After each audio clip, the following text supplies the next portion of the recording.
Hello, it's Derek Cianfrance, director and co-writer of The Place Beyond the Pines. So I got a call from the DP who was going to shoot this film about 8 weeks before production started, and he was crying. And I asked him what was the matter.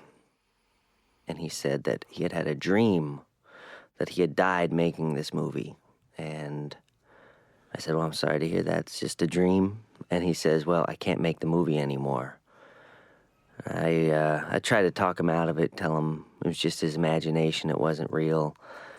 But he said he had a kid now and he couldn't shoot the movie. So I was stuck without a DP 8 weeks out of production. And I started meeting a number of people, and I met Sean Bobbitt, who had shot Shame, but he had just shot Shame. I hadn't seen it yet. He had also shot Hunger, which I really loved, and some Michael Winterbottom films.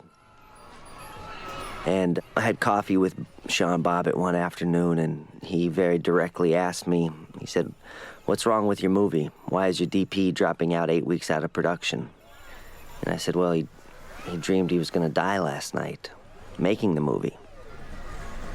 And there was some silence at our conversation, and I said, Sean, do you think you're going to die making this movie? And he said, I've been to war. I've been a war photographer for 8 years. I'm not going to die making your movie.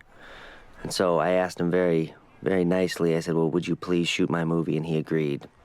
You know, he's just a great, great photographer. When we started designing, you know, the style of the film, he, you know, him and I, we were looking at the overall scope of the movie, and we thought, you know, it was such an epic scale to the film that we had to start the movie out with an epic opening shot, you know, kind of in the vein of so many of our favorite films, you know, from 4 months, 3 weeks, 2 days, through Touch of Evil and Bela Tarr's movies, you know, and onward. So we came up with this long tracking shot where we had to shoot this shot through this active fair where we weren't, these were all people who were really at the fair. And one of the trickiest parts about it was to get people to not look in the camera or not look at Ryan Gosling with his shirt off. So we got lucky. Now, this stunt here, this globe of death stunt, there's 22 guys in America that can do it. And Ryan Gosling is not one of them. So we had to pull this stunt called the Texas Switch here, which is in stunt terminology, and I can't give it away exactly because I think the Fraternal Order of Stuntmen might break my kneecaps or something. But it happens, and if you watch it, I'm sure you can see it. And at the end of this shot, Sean Bobbitt insisted that he went to the center of that cage. And I said, well, Sean, that's crazy. There's going to be 3 motorcycles in that cage. And Sean said, no, we must end the shot in the center. So for the very first take, he went into the center, and this cage door closed, and Sean was inside that cage. And I was sitting on my monitor, and I was watching this amazing shot. He got it in the first take, and these motorcycles started spinning around Sean. And all of a sudden, my monitor went static, and I heard a gasp from the crowd, and I looked up, and there was a pile of motorcycles with Sean Bobbitt on the bottom. And my first thought was that my original DP's dream came true, that the DP of The Place Beyond the Pines got killed making it. We pulled the motorcycles off of Sean, and, you know, turned out that he was okay. He was just very angry, and he was mostly angry at himself for missing the shot. So I said, well, look at the bright side, you're still alive. I said, you know, the next take, just stay outside the cage. But, you know, him being the most stubborn man on the planet said, no, we must go to the center. So we did the take for a second time, and he actually improved the take somehow. He was in the center of the cage, and the motorcycles were spinning around him, and I was watching my monitor, and all of a sudden my monitor went static. I heard another gasp. I look up, and there was a motorcycle stalling out in midair, and it dropped on Sean Bobbitt's head and knocked him out. And he eventually had to go to the, you know, emergency room with severe concussion. And the next day we came back and shot that scene, and we got it on the 12th take, which is the shot that you see, and I would not let Sean get back in the center of the cage, and he still doesn't forgive me for it. Hey. This is a scene where Ryan and Eva Mendes, as Luke and Romina, see each other for the first time. after they had had a kind of a one-night stand the year earlier, and she's bearing a secret. And this scene had much more dialogue in it in the script, but we tried to do some silent takes between the actors, and that's what I felt had the most truth, the most secrets in them. So we used the silent takes.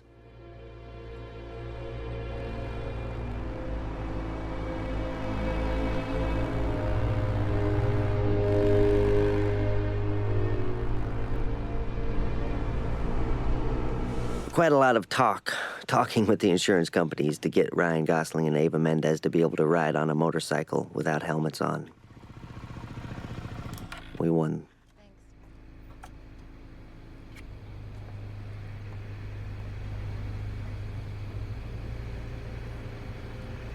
Ryan, I was having trouble finding out who was going to play Romina. And Ryan suggested I take a look at Eva, and I'd always thought she was great in her movies. I had just not thought of her for the role. And so I said, okay, sure, I'll meet with her. And she came in for an audition, and she was wearing a pair of 1990s high-waist jeans, a big baggy t-shirt. She had brown lip liner around her lips and no other makeup. She had giant hoop earrings.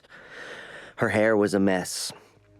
And I think she was trying her hardest to be unattractive. And of course, she was failing miserably at it. But it meant so much to me that she showed up to the audition like that I thought the last thing I wanted to do was have her audition. So she suggested that, she could drive me around in her car and take me through her old neighborhood where she grew up in Los Angeles. And so we did that. We drove around for about 2 hours, and I got to know Eva kind of as a human being and just fell in love with her as a person.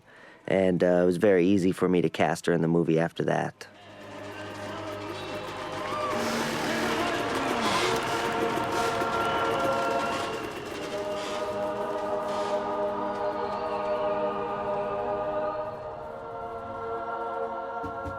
A lot of cigarette smoking in the first part of this movie. I'm sorry. It just looked, looked like hell to me in the frame. Now, this baby here, his name is Anthony Pizza Jr., which means his father's name is Tony Pizza. Yes, I remember you. And the mom, Olga Mendes, how we cast her was, I called Eva and I said, Eva, after I gave Eva the role, I told Eva to go cast her mom. And so I set her up, with, about 20 women. And she spent all day in a casting room reading with them, talking with them. And I wasn't there at all. I wanted to kind of give her that ownership or that trust as a collaborator early on. And she picked Olga, who's a great actress. And, after Eva said, I think I found my mom, I said, well, did you find her? And she says, I think so. I said, well, only you can know. And she says, yeah, well, why don't you come read them? I said, no, you have to tell me. Is she the one? And she says, yes, she's the one. And so I cast Olga, or Eva cast Olga. I never saw her until she showed up to set. I thought she did a good job. This diner is the Route 7 diner, just outside of Albany. Eva had worked a number of shifts here. You look on the left side of this frame there, that's Alex Orlovsky, my producer. Produced Blue Valentine. He also produced my wife's film, Towheads, produced Half Nelson, Mama's Man. He's a great producer, very calm demeanor. He had about 17 pieces of blueberry pie that day. This girl in the background kept looking up at Ryan the whole time we were shooting. Stop looking at him. Look, she can't stop looking at him. Let's go outside. Come on. Of course, the first period detail of this movie, it takes place in the 90s, was, he could smoke in a diner. It's just a fling, right? Ryan had to smoke so many cigarettes on this film, I think it made him sick, and I don't think he'll ever touch another cigarette again, so all the cigarette smoking was for, it had a good effect. A common courtesy, or there might even be a law, you gotta fucking tell somebody. I Haven't heard from you in over a year.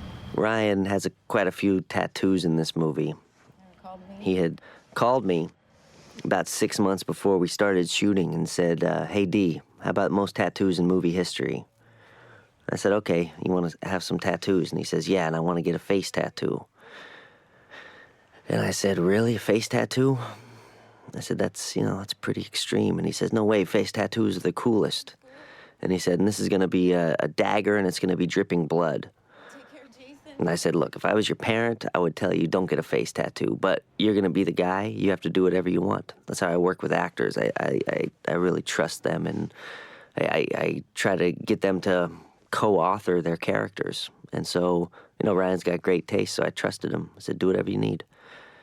So he showed up, and he spent all this time designing all these tattoos with his friend Ben Shields, and they came up with great tattoo design. And then he had this tattoo of a dagger dripping blood under his eye. And we were shooting on the first day, and at lunchtime on the first day, there was something bothering Ryan, and he came up to me and he said, hey, D, can I talk to you for a second?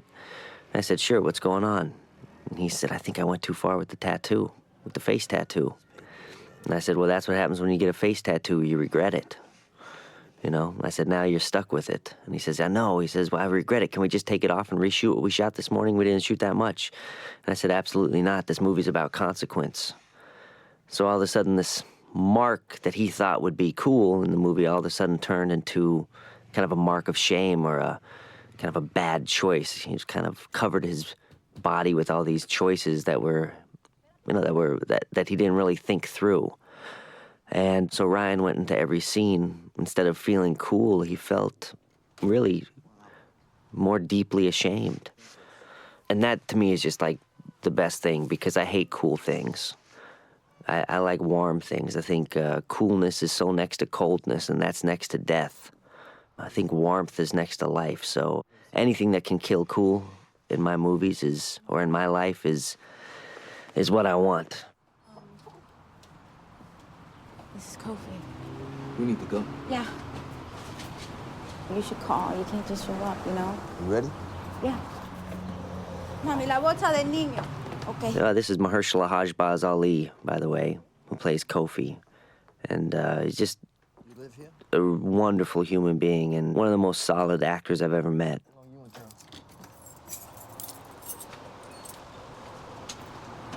You want to stick around? One thing about cigarettes is, continuity. Sometimes they would be lit, sometimes they wouldn't be lit. This, we didn't have many VFX in the movie, but this is actually a VFX cigarette being lit. I like that color red. That's a little shout out to my Denver Broncos there, too. So Ryan has this tattoo on his face, and I'll tell you how it affected the movie. So there was a scene, this scene here. It was written that he would walk up into the center of this church and sit down and kind of start boiling with rage that this other man was baptizing his baby. May he make them faithful members of his holy people. And so I set up the situation. It's like 500 people from Schenectady all dressed in their Sunday finest. You have Eva, you have Mahershala Hajbaz Ali, you have Tony Pizza, you have the priest. Everyone's looking nice. And then I put the camera in the back of the church, and I told Ryan to walk in and find a place to sit. So Ryan walks in, and he's literally a marked man. All these choices he had made as an actor are now screaming, and he can't sit with anyone. So what does Ryan do? He doesn't go in the center of the church. He goes to the side and sits down over here in the corner, all alone. And we just panned with him. And then I moved into a close-up and started noticing that Ryan, instead of boiling with rage, he was trembling. And this kind of well of mortification, of humiliation started building up inside of him, that he was ashamed. And as his friend, I wanted to cut the camera, hug him, give him like a wet napkin and, wipe that tattoo off of his face and tell him it was just pretend. But, this is what we're ultimately trying to do with the films we're making, is find a place where acting stops and where behavior begins. And this was a perfect example of that with Ryan. And when the scene was over, he couldn't stop crying for a long time. Receive our new member into our parish. Let us all welcome him with great joy.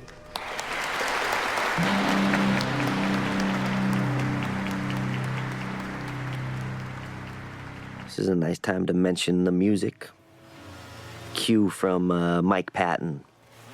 When I was a kid growing up in Colorado, my brother had gotten me a Mr. Bungle album for Christmas one year, and I listened to it in my Mustang II. I had a little white Mustang II, 1974 Mustang II that went about 45 miles an hour at top speed. It had a four-cylinder engine, and I think my parents thought they were giving me a safe car, but because it was slow, but it was actually so dangerous because it was so slow.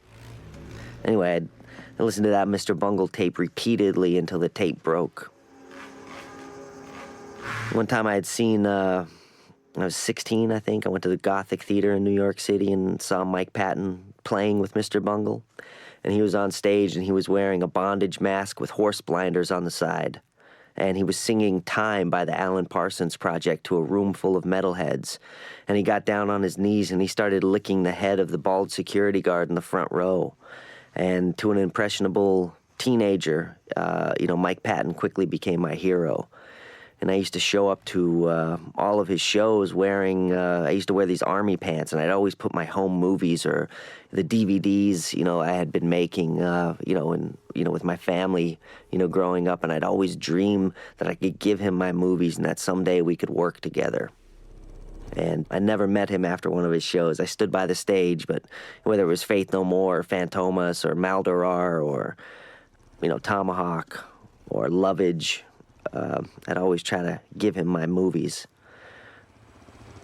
20-some years later, I finally met him, and a dream came true.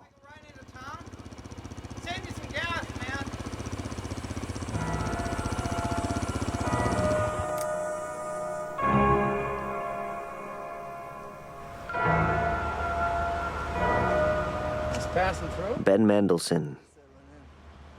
Where are you staying? He showed up to the audition about 3 hours early. I had seen Animal Kingdom. I had no idea that had been acting since he was a wee boy in Australia, and he was kind of Australia's national treasure. I'd only seen Animal Kingdom, and so I wanted to meet with him, and he came in, showed up 3 hours early, and he looked like such a wreck when he showed up to the audition. He had on a plastic wristband, and I couldn't tell if it was from a party or it was from a hospital. It's a workshop in there. Ben told me within 5 minutes of meeting him, he said, if you make me audition for you, that'll be the only thing I'll ever be able to do for you. He said, but if you give me the role, I'll carry a spear for you. And so he made my choice easy, so I said, okay, you got it. Then the next question he asked me is, he said, what are we going to do about the teeth, Dad? Because immediately he started calling me Dad. And Robin, as originally written, was a little bit older, and he had a set of false teeth. He had dentures. And so I asked Ben, I said, well, what do you think we should do about the teeth? And he says, well, I've had quite a lot of dental work done. He said, I could give you my dentist number, and you could call him, and we could set up an appointment, and we could have my teeth pulled out. So I said, okay, well, what's your dentist number? And he gave me his dentist number, and I took it down. I called his dentist. About a week later, I had Ben Mendelsohn's dental records in my possession. This gives you an idea of kind of the insanity in which you go through making a movie, or at least I go through making a movie. I kind of lost a little bit of grip of my judgment there.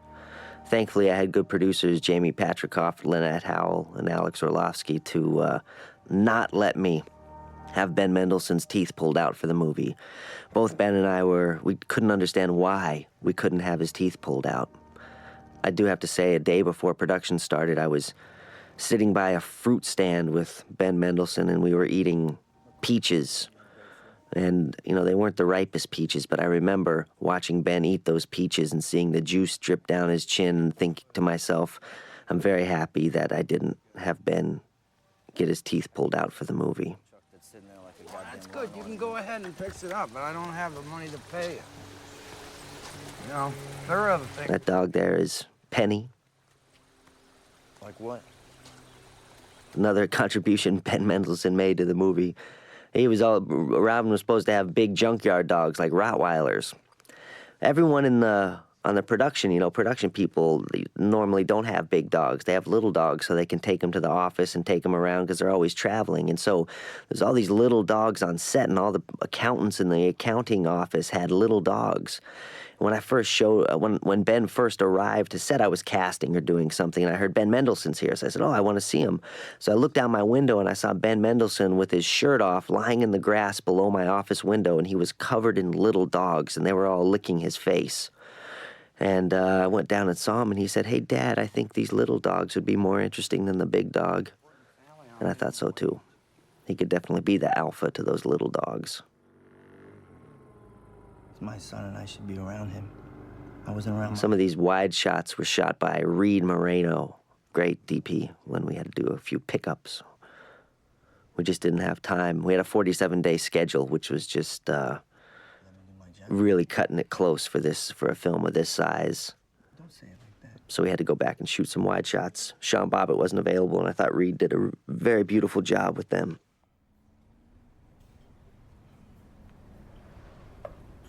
Don't talk down to me. It's a question. I'm not talking down to you. It's just a question. Alpha. This was another example of that shame, I think, that came out with Ryan. Unscripted.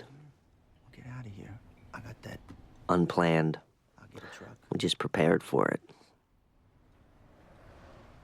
You pick a place you like, we'll stop. You don't want to be there, fuck you, we're out of there. This scene's very important because it kind of resonates at the end of the movie. He can get his own girl. His dream of freedom, his dream of the road.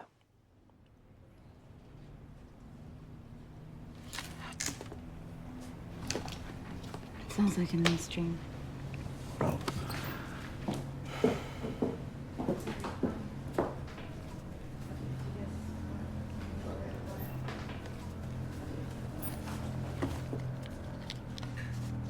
Spags. Ryan also had this idea and wanted to wear all of his shirts inside out, except for the Metallica shirt. I think he only had 3 shirts in the movie. This scene here at the stoplight came to me in a dream one night. And wasn't really in the script. We just kind of winged it on set when we had a little time, and, you know, ended up making the poster. Mind that. I did 4 banks with a note. In other words, you don't need the gun. I never liked guns, man. There was a longer scene here that we cut out, which you can see on the DVD extras with Ryan and Ben kind of talking about how they were going to split their cut. And it was a hilarious scene that went nowhere because they were both so stubborn they wouldn't budge. Ryan said 80-20, no less, and Ben thought it was partners, 50-50. One of the first cuts of the film was 3.5 hours long, and, you know, we had to cut out scenes like that, scenes that went nowhere. I'll be about 4 blocks away, ride it into the truck, bam, we're home, we're done, we're rich.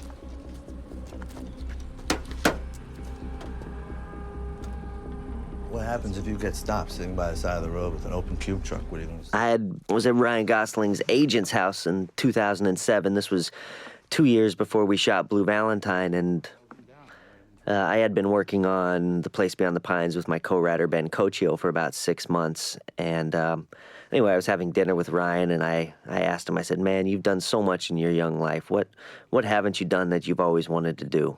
You still fantasize about things, you dream about things, what do you want to do? And he says, well, I always wanted to rob a bank, but I've been too scared of jail. And I said, that's funny, I'm writing a movie about a bank robber. I said, have you given it any thought? How would you do it? And he said, well, I thought I would do it on a motorcycle because I could go in with a helmet and that would disguise my identity. And he says, and then I would leave, you know, on a motorcycle because they're fast and they're agile. And then I'd have a cube truck parked about 4 blocks away, and I'd drive the motorcycle into the back of the cube truck, and the cops would be looking for a motorcycle, not a cube truck. And I said, well, that's crazy. That's exactly what Ben and I have just, you know, written into the script. And it was one of those times when I felt like it was destiny between me and Ryan. And, you know, I told him, hey, I can make your dreams come true. You won't even have to go to jail. And so he was on board for, you know, in this movie since before it was even written, since before we even made Blue Valentine.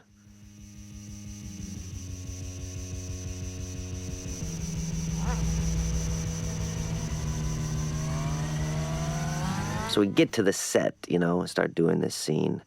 And one of the things I always wanted to do was I wanted to make the things feel real, So I'd asked the cops in Schenectady. I'd been dealing with a lot of cops. I said, man, if you guys know of a bank robber, I'd love to talk to a bank robber. You guys know any bank robbers in town? And they said, we might be able to help you out. So they brought this kid to my office one day, and I spent a couple days with him, me and Ben Mendelsohn did, and just talked to him about why he robbed banks and, what went through his head and how he felt. And the thing that really clicked for me was that he said he felt so desperate doing it, and he said in real life, or, in movies, it's always so perfect, but in real life, it's messy.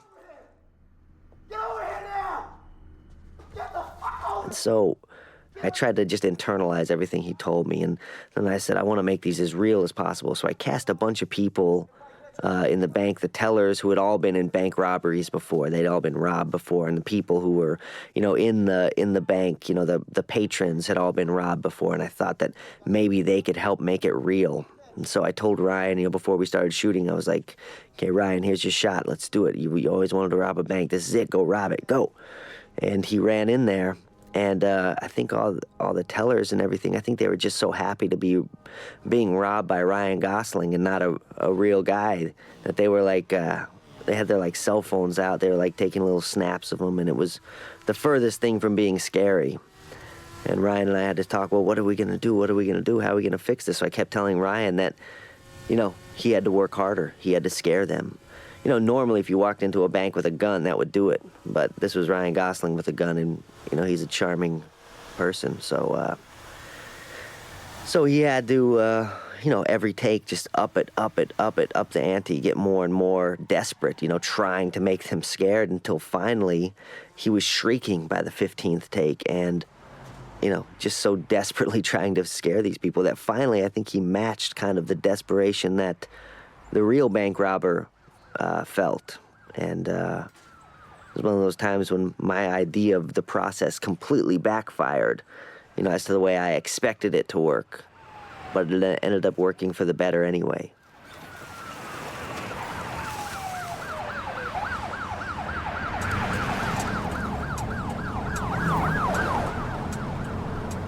I had done a documentary on cage fighting called Cage Fighter, and one of the guys, Doug Marshall, after he had broken a guy's elbow in 90 seconds in a cage fight,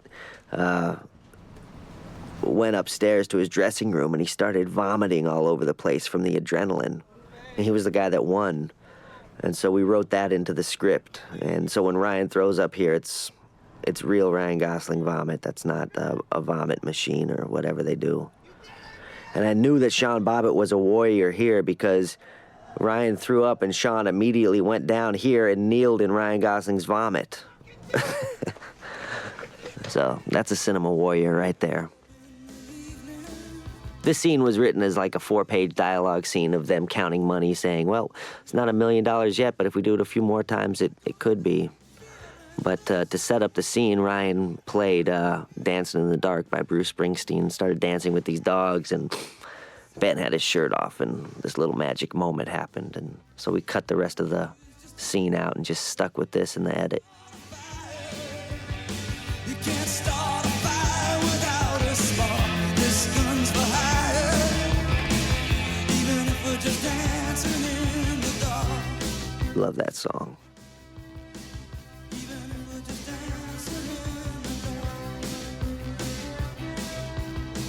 Sean Bobbitt doesn't believe in the 180-degree rule, by the way. He says there is no line. I'm starting to agree with him for some cases. He really likes apples. But I have to kind of chew it up for him. Chew up his apple? Yeah. It sounds gross, but it's... This was Eva's first performance she did for us, which was incredibly brave, and she was terrified. But I relate to actors who are scared. I relate to people that are scared because I go through my life, for the most part, scared. And I think that is the definition of courage. I don't think courage is about being fearless. I think it's about being fearful and still confronting it And on this day, she was definitely scared, and she confronted it. And after she did it, after she went over the hurdle, she could do anything. I want to do something with him. That's his first time.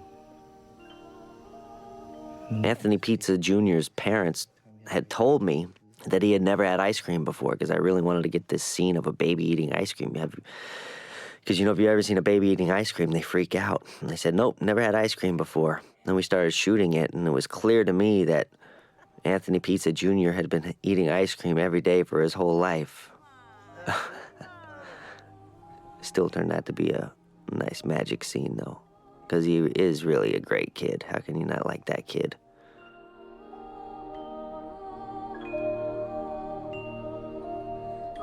This track here is an Ennio Morricone track, Nina Nana Per Adulteri, which I think Mike Patton told me translates into Lullaby for Adults.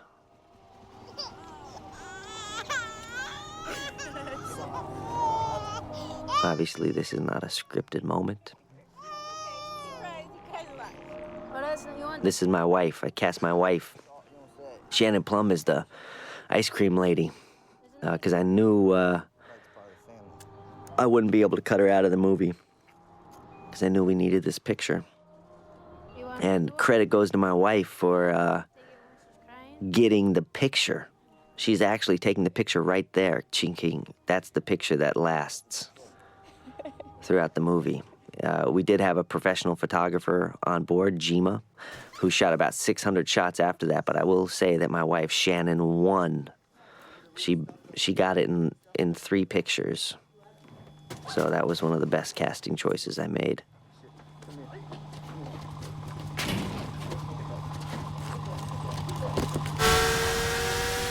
This was a shot that we just threw together at the last minute because, you know, we needed some more speed in the movie. Hola, mami. Hola. Borrequito como tú. Didn't realize, we thought Ryan was just making this song up. But if you Google or YouTube Bordequito, as many of you might know, you'll see where this song comes from. And, you know, Ryan is kind of addicted to YouTube, so YouTube Bordequito. What is that? Classic clip. Easy, easy, easy. Hey, boss, you gotta stay. You can't fall off this bed. Tony Pizza's got a Teenage Mutant Ninja Turtle there in his hand, and I was really amazed how much Ryan knew about the Teenage Mutant Ninja Turtles. He really bonded with Anthony Pizza Jr. He spent a lot of time with him off set, and in this scene, Think she's gonna be mad? you know, that Anthony had such a comfort with Ryan on set, and then when this scene started to happen, and there was this tension in the room, and Anthony, it was unscripted that he would start crying, but he immediately just felt the tension, felt off-center without, you know, Ryan's calmness, you know? I mean, I think it's a testament to Ryan as an actor for doing all of his homework and doing all of his off-screen work with people that he, you know, his baby felt safe with him. And so at the end of this scene, when he walks off with the baby calms down in his arms, and it's magic, and it is magic, but it's also, you know, made possible through Ryan's process. In our house? You okay with him in our house? Shh. What are you doing here, man? You're making him cry. Don't shh me, you in my house, man. You need to pack all this shit up and get out the house. I'd also like to point out the lovely wallpaper and give a shout out to Inbal Weinberg, my production designer, who's the queen of wallpaper in movies. She was also in the Israeli army. She's making the baby cry. She's the opposite of a yes man on set. And I really appreciate that also. Inbal often tells me, she also did Blue Valentine with me, she often tells me when we're shooting that I'm ruining my movies. And I appreciate that, Inbal. I only want to work with Inbal. Coffee! Coffee! Baby! Mommy! Coffee! Baby! Nice makeup effects there by Mike Marino, the great Mike Marino. You're crazy! She reminds me of Axl Rose here. Get out! Get out! You know that song where Axl Rose is saying, "You're effing crazy"? Please, please, please, no. Okay. Here's the magic of Ryan Gosling. Niño! Voy a llamar a la ambulancia.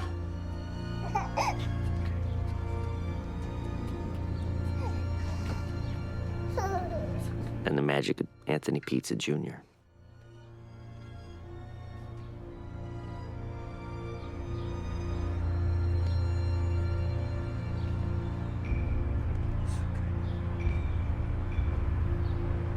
This piece from the score is Ervo Pert, Fratris.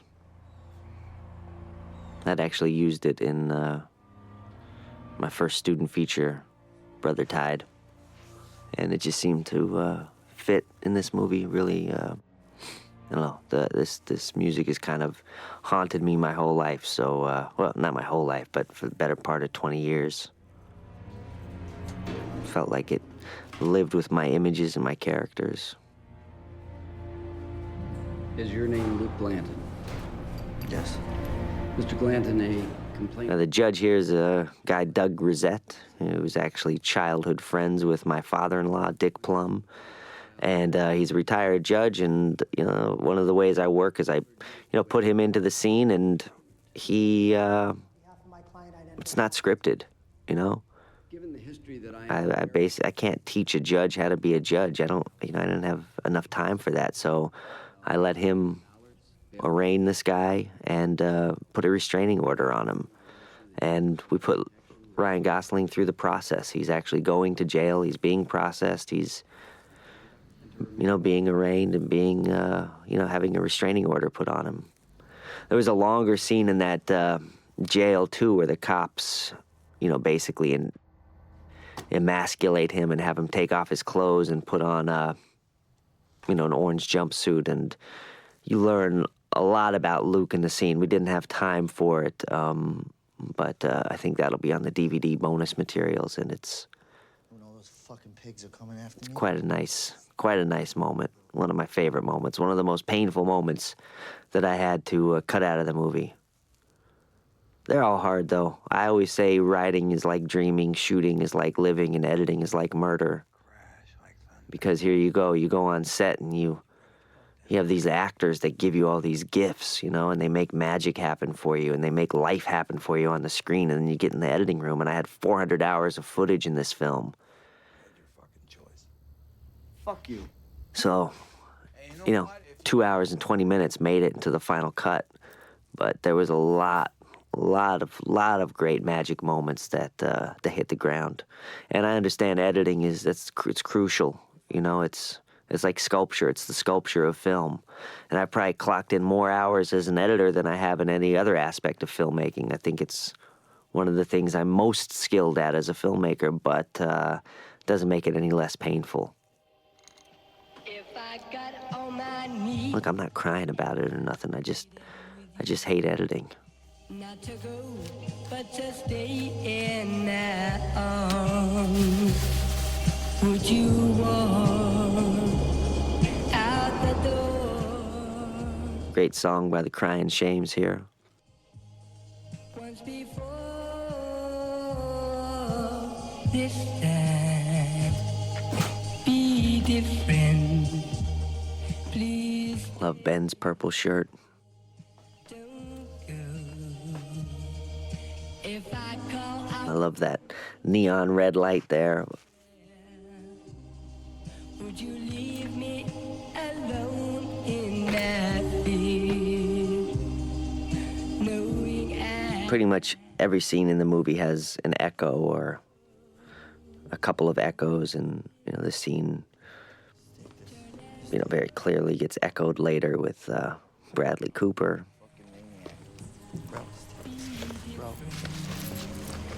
I wanted to have a film be about legacy and kind of ancestry, and repetition of lives that keep playing out. I thought about trees. I thought about when you cut a tree down, you see the rings of a tree, and there's all those concentric circles, you know, and they're repeating themselves. They're just getting wider, and I thought that was kind of what evolution was about, you know, what Darwinism was about. So I wanted to make a Darwinistic film. Never gonna see him again. That acetylene torch that Ben is using to cut up the motorcycle was very, very dangerous. Ben, who wanted to pull his teeth out for the film, was very nervous about using that acetylene torch. And always drives me crazy that the bike falls backward in this scene. I wish it would fall forward, but we had one bike. 47-day shoot, we had to move forward. It's the way it was meant to be.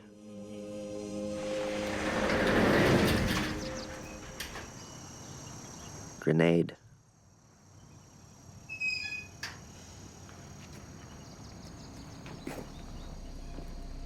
Of course, I grew up, also, besides loving Mike Patton, I was also a huge Metallica fan. Lars Ulrich was my other hero.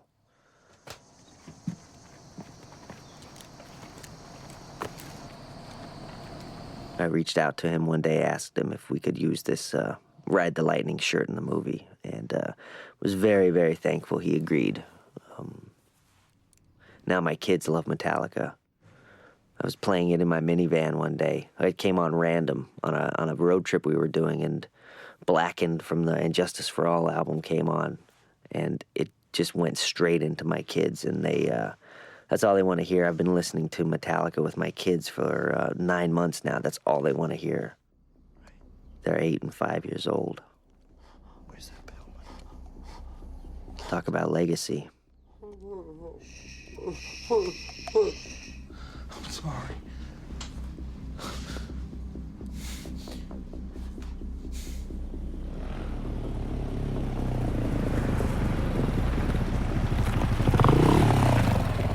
A lot of these stunt scenes we needed to do in single takes. You know, I wanted them to be true. I didn't want to, lie with cuts. And so there was this scene after this bank robbery where he had to walk out of the bank after robbing it, get on his motorcycle, start the motorcycle, go out into traffic, be pursued by a cop, and then blow through an intersection and avoid 36 cars. And it had to be Ryan that did it. I couldn't find a place to hide a stunt guy.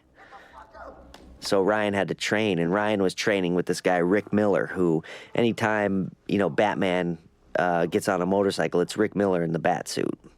He's the best in the business, and Rick was training Ryan. We were 8 weeks out of production, and Rick, after the first training session, I asked Rick, I said, give me a scale of 1 to 10, how good is Ryan? He said, well, he's about a 3. I said, oh, that's no good. I said, well, look, you got 8 weeks. Train him every day for 8 weeks. If you do that, I said, where do you think he can get to? Scale of 1 to 10. And Rick says, well, maybe a 3.5, maybe a 4. And I was like, oh, that's not going to work. And Rick says, look, this is a lifetime commitment. He says, if you want to play in the NBA, you got to be shooting baskets by the age of 6 years old, You can't just start when you're 30. I said, well, look, we don't have a lifetime. We have 8 weeks, so train Ryan. So he trained him. A day before production, I asked Rick 8 weeks later, I said, where did he get to? A scale of 1 to 10. He said a 7. I said, can he do the one take where he goes into traffic, blows through the intersection? Rick said, I think so. And so we did this scene. This is the 22nd take of this scene. And every one of these takes, I was sure that Ryan was going to get hit by a car there. When I get nervous, there's Brian Smythe, my stunt coordinator, who I forced to play Jefferson, the cop. And there's Rick Miller on the motorcycle. So this is, I wanted these stunts in the movie. My reference point was cops in America's Wildest Police Chases.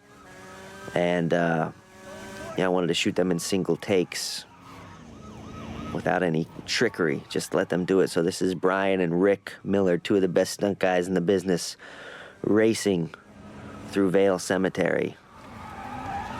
Appears to have a flat on rear tire. Shannon out of Boyerson, he's headed towards State. Cut him off at State. I think Brian was the stunt driving was easy for him. What was hard, he said, was talking on the radio. Now, this is a mistake. That was not planned. Rick crashed there for real. And, of course, we kept it because it's terrifying. And Bradley Cooper's introduction. My financier, when they first saw the movie, they said 15 minutes into they were like, the movie's great, there's a problem though. He says, I don't recognize Bradley Cooper. It takes me 15 minutes to recognize who Bradley Cooper is in this movie. I said, well, that's not a problem. That's shows you what a great actor Bradley Cooper is. This is an incredibly crazy scene to shoot, actually have a guy crash going top speed, in the middle of the street. Of course, that's Rick Miller crashing, and just have so much respect for him for doing that. Twice he had to do 2 takes of that.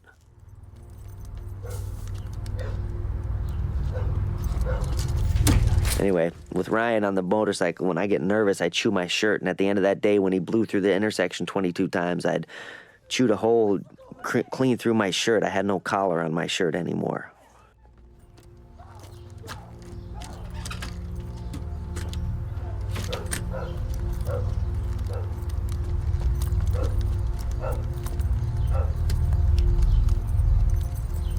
Notice Bradley's chewing gums. The cops told us that gum was Xanax.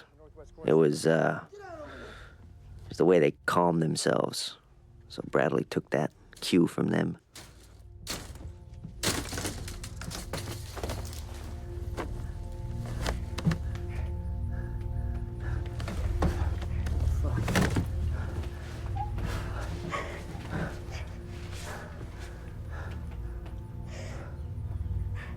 I had done a documentary on crime scene photographers back in 2000, 2001. I don't know, it was for Court TV. It's called Shots in the Dark, and I spent 9 months of my life looking at pictures of dead bodies.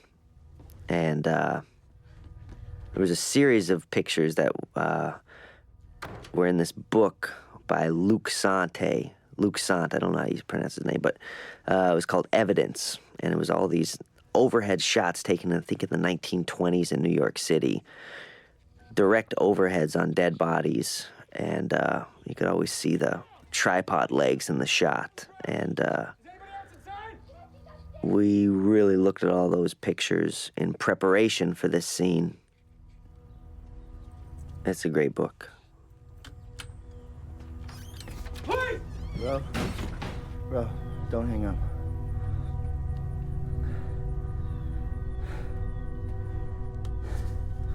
I'm in trouble. I'm in some lady's house.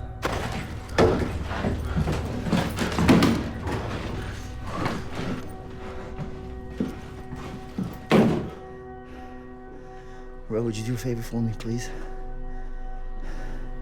Ryan and Bradley never saw each other before making this movie. The only time they saw each other was when we were prepping this scene. They looked at each other through that door. Ryan was sitting on the ground by the window smoking cigarettes, just chain smoking, and Bradley looked in, and they just looked at each other. I thought it was like 2 alpha wolves sniffing each other out. Of course, they talked after this scene, but... Okay? Bro. Bro, please. I visited my my friend Sam Fussell, who I'm working on a series called Muscle with, and Sam is a hunter and a rescue diver, lives in Montana, and I had never shot a gun before. I'd always had a bit of an aversion to guns, and I went out to visit Sam in Montana a few years back, and he had a .44 Magnum, and Sam asked me if I wanted to shoot it. And so I said yes. I felt like I needed to shoot a gun before I made a movie with a gun in it. And on my first shot, I hit the bullseye. I was so taken with the speed of it, the power of it. My next 6 shots, I didn't even hit the bullseye. I don't know where they went. The bullets sailed off into the forest somewhere. I couldn't handle it. I couldn't handle the speed, and I wanted to have a violent scene in the movie that was fast. And I wanted the violence to not be about the fetishizing of violence or about how viscous I can make it. I wanted to make a narrative violent scene, a violent moment where the violence actually had a consequence, where it actually had an effect, and where it actually was fast. Do you remember what happened? Any of it? Hey, honey. Now, this is the introduction of Avery's family. You got Rose, the great Rose Byrne, and, of course, the great Harris Yulin. And working with actors like this who would come in and do smaller roles for the movie was just really, I don't know, I felt blessed. You know, Rose and Harris are two just phenomenal actors.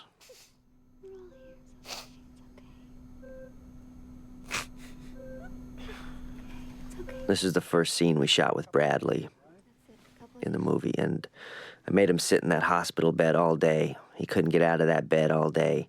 When he had to pee, the crew just left the room, and he peed in one of those yellow jars on the side of his bed, and I think you can see it in some of the shots. And as the day went on, yep, there it is. See Bradley's urine to the right of the scene there? Well, it's just starting out. This is early on. He's got a little apple juice, and anyway, Bradley lied in bed all day and peed in that big bottle. And I think it was a good initiation for Bradley to start the movie like that, lay in bed and pee in a bottle. Of course, this is also another introduction of a couple other great actors, Robert Clohessy and Bruce Greenwood. Just solid actors, man. I loved working with all these actors so much. Of course, on Blue Valentine, I was dealing with basically two actors for the movie, Ryan and Michelle, two actors under a microscope. And this movie Pines had about 56 speaking roles, and I was blessed with working with really, really great actors. Yeah, it's pretty simple. Sure. Yeah. All right, I'll leave you two to get to know each right. other. All right. So what happened when you were just outside the door? I said, please, drop your weapon. Face down on the ground with your hands spread. And nothing. Nothing. Nothing. This is still on that first day that Bradley was shooting with us. No, that's all I needed to do. Notice he's in the hospital bed still. We really wouldn't let him out all day. He had to eat his lunch. We brought him his lunch in that hospital bed. He was bedridden. He started to develop bed sores. Is that right? I was making myself known as we were trained, correct. All right. Okay. Then what? If you notice, this is one of the few moments in the film where we're actually shooting into And you knew that because key light, into the exposed side of a face. Sean Bobbitt loves to shoot on the dark side of people's faces. And it was all I could do Well, that's how I know it was live. to convince Sean to shoot into the light on this scene. And I thought it would be good because this is the moment where we're really meeting Avery for the first time. And he's being asked to tell the truth.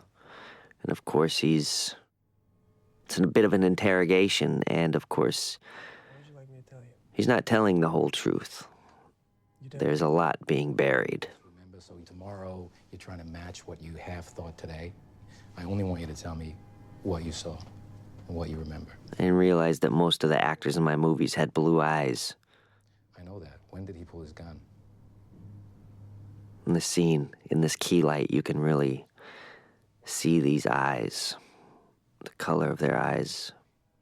Do the right thing. Tell me what the fuck happened. It was pretty quick. Who shot first? His hand comes up, you fire. His hand comes up, he fires, you fire. Right. Again, the echo of Fratris comes back. That sounds like he shot first. Yeah. Well, it's just a triumphant day for Officer Avery Cross. He left Ellis Hospital well enough to go home and happy to be alone. A lot of these cops were real cops from Schenectady. A lot of hospital workers were real workers from Schenectady. He's very happy his son is alive today.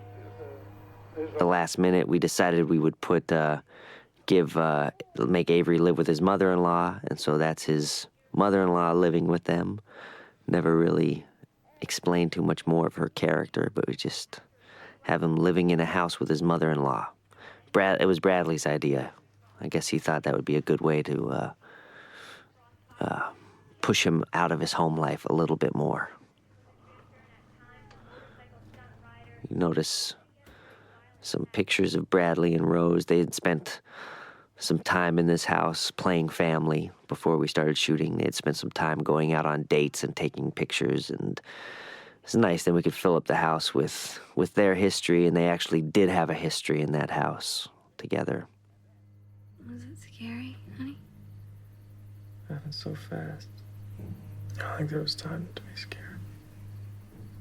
Scary for me.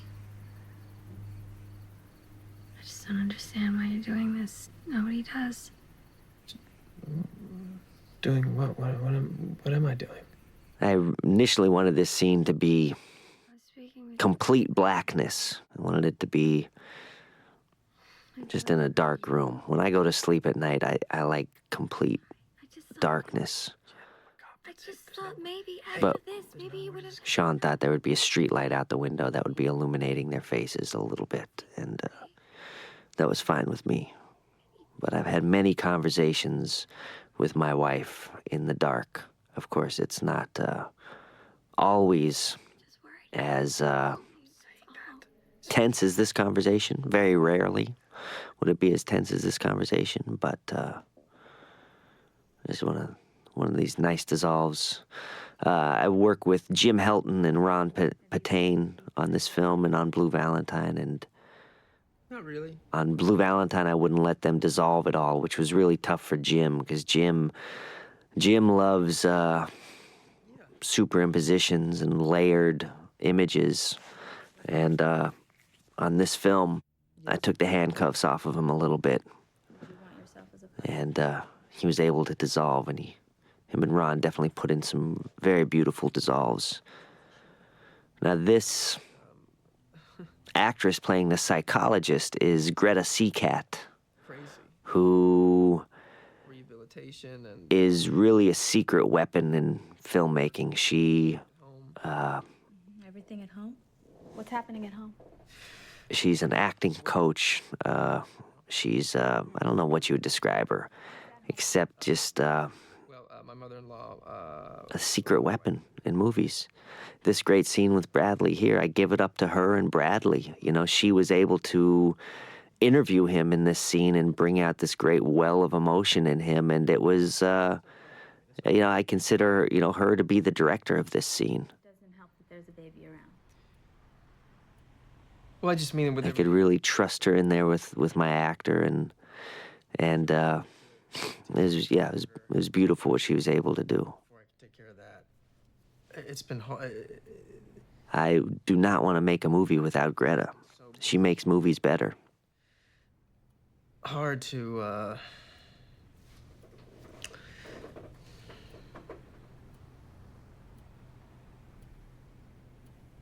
I have a hard time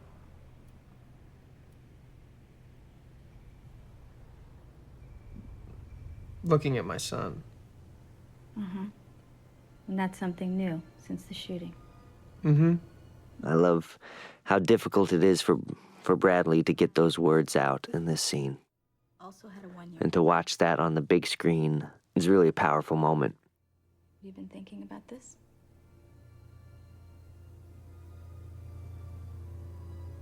The whole transition, between Luke's story to Avery's story, I had, for many years, I had always wanted to do a movie with these baton passes. And I had first seen Napoleon by Abel Gance when I was in film school 20 years ago. And I was blown away by the triptych at the end of the movie. And I always dreamed about making a triptych movie. I just didn't know what the story was. I had this idea of a form that I wanted to do, no stories.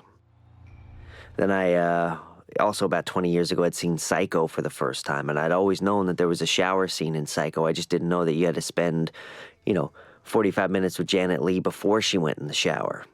And then there's that great handoff to Tony Perkins. And, you know, so I had that form of Napoleon and the structure of Psycho kind of ping-ponging around my head for so many years. And I didn't have a story to tell. I remember my film professor, Phil Solomon, used to always tell me that form must illuminate content. Come on in. How you doing? Then in 2007, I had, You ever meet my wife, Jennifer? my wife was pregnant, and she was pregnant with our second son. And I was thinking a lot about legacy. I was thinking a lot about this fire I'd always felt inside that I knew my father had, my grandfather had, and I'm sure many generations before them had it too. And my wife was going to give birth to this baby, and the last thing I wanted was for my baby to have that fire. You know, I wanted my baby to come into the world clean. I wanted him to come into the world without any of my sins, any of my mistakes, any of my wrongdoings, any of my pain. So I came up with this movie very, very quickly. All of a sudden, I had a movie to tell that would be that triptych, that would be about those baton passes, about that passing of the fire between generations, kind of the passing of the torch between protagonists. And to watch the movie in a big screen with an audience is always so transcendent for me, because I feel when these stories hand off, when this baton gets passed, I feel almost a sense of denial from the viewers, almost a sense, you know, that they're not expecting it to happen. Of course, eventually, as the secrets get out, you know, people know about it, they're not as surprised by it anymore, but still, even so, I don't think it ruins the film for people to know, you know, that Luke dies and Avery takes the story over, and then it passes on to the kids later. I think what that creates is more suspense, more dramatic irony. We kind of need him tonight. Is there a problem? What about your leg? Well, we're not going to be running. We'll carry him. What are you going to do? We just want to introduce him to a bunch of people who really admire for what he did. They just want to congratulate him in person. Great Ray Liotta. Talked about Ben Mendelsohn being Australia's national treasure. Well, here I have Ray Liotta in my movie, and I feel like he's an American national treasure. I feel someday they're going to carve his face on mountaintops. My co-writer Ben Cochio and I, when we first sat down at the Donut Pub in New York City, we agreed on three things. We agreed that we would tell this triptych movie, these three stories, and that we would do it in chronological order. We felt like that would be the bravest choice, not to cut around, not to intercut, not to do parallel editing. You know, I had done that with Blue Valentine. I had done, you know, two stories, you know, concurrently. I'd seen so many great filmmakers do that over the years, whether it was Tarantino to Coppola to D.W. Griffith, and we felt with this movie, it needed to go forward. Because again, it was about consequence. Again, it was about legacy. It was about lineage. It was about what we pass on. So we agreed to that. The second thing we agreed to is that we would shoot it in Schenectady, where my wife was from and where Ben was from. And the third thing we agreed on was, you know, I found out that Ben's favorite movie was Goodfellas, and that was also my favorite movie. And so we agreed, well, let's write a role for Ray Liotta. And then 5 years later, I had Ray on set, and I told him the story, and Ray was like, well, if that was the case, why wasn't the role bigger? What for? For evidence. Evidence for what? We're looking for the money that Luke Glanton may or may not have given to you. Ray is, he's a bit of a human knife. He has an ability to unnerve people around him, which is really beautiful for me. I introduced him to my son, Cody, who inspired the whole movie. Cody was 4 years old when I introduced him to Ray. And within 30 seconds, Cody was crying. Ray's really, he's really a gentle, sensitive sweetheart of a man, though. He just has this storm inside of him, and it has an effect on people. It can throw people off center, which is what I love as a filmmaker. Okay, he'll be quiet. Come on, Scotty, be quiet. The other two actors in this scene are Gabe Fazio, who just went up the steps, and Luca Perucci, who plays Crawley right there.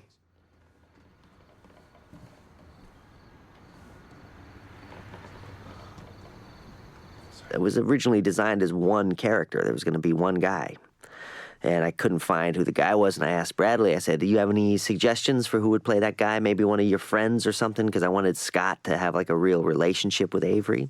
And he says, yeah, I'll show you two actors. I bet either between Luca Perucci or Gabe Fazio, they'll be the right guy for you. So I auditioned Gabe and Luca, and they gave two of the greatest performances I've ever seen in their audition tapes. And I couldn't pick one of them. They were both so great, so I cast them both. And Gabe, played Scott, and Luca so generously played this role of Doc, who is mostly a silent character. And I think that's a mark of such a great actor, someone who can go into a scene silently, who can listen in a scene. If you watch him in his scenes, he does a lot without doing anything. And I think he really helps ground the scene, put more tension in the moments, It's not outside. If I was gonna hide something, I would hide it closest to my heart.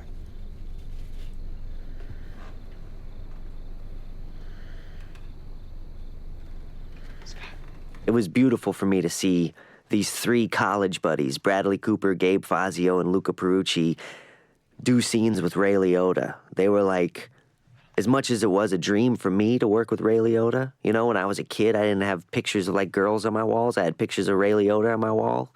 So here I was having a dream come true with Ray Liotta. And then these three acting buddies were just so blown away that they were making a movie with Ray Liotta. And of course, Ray being the human knife that he is, Ray was throwing them all off. And it was amazing to see them all having their minds blown by being in a movie with Ray Liotta.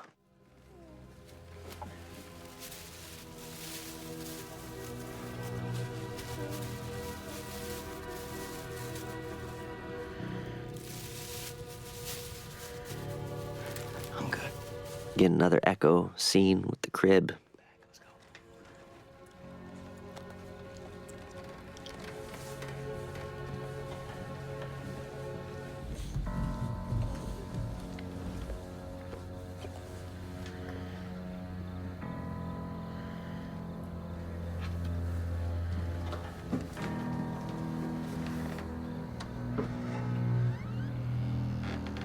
What interests me about Bradley was felt he could play. I felt Bradley as a man, the guy that I met, had such an internal world going on. But normally I would, see him as very external characters. I mean, I always thought he was a good actor. I just didn't know how deep he was until I met him. So I decided with this character of Avery, I would play him as a guy, or we could play him as a guy who was never on the outside of himself. There was a conflict between what was going on outside and what was going on inside. That outside he was paraded around as this hero, but on the inside he was feeling this corruption. He was feeling this internal toxic shame. And I thought Bradley could really play that well. Fucking earned that. Don't forget that. Not bad, huh? And I thought the audience could also kind of have the same misperception of a character that I did when I first met Bradley, because I thought he was just the guy in The Hangover. I mean, I thought he was good in The Hangover. I just didn't think there was much more to him than that. We shot this movie before they shot Silver Linings. And when I first met Bradley, I felt like he was wrestling with something. I felt there was so much going on inside of him that I felt the audience could have that same misperception of him that I did. We can all rest a little easier at night now that he's on the path to recovery. Ladies and gentlemen, Officer Avery Cross.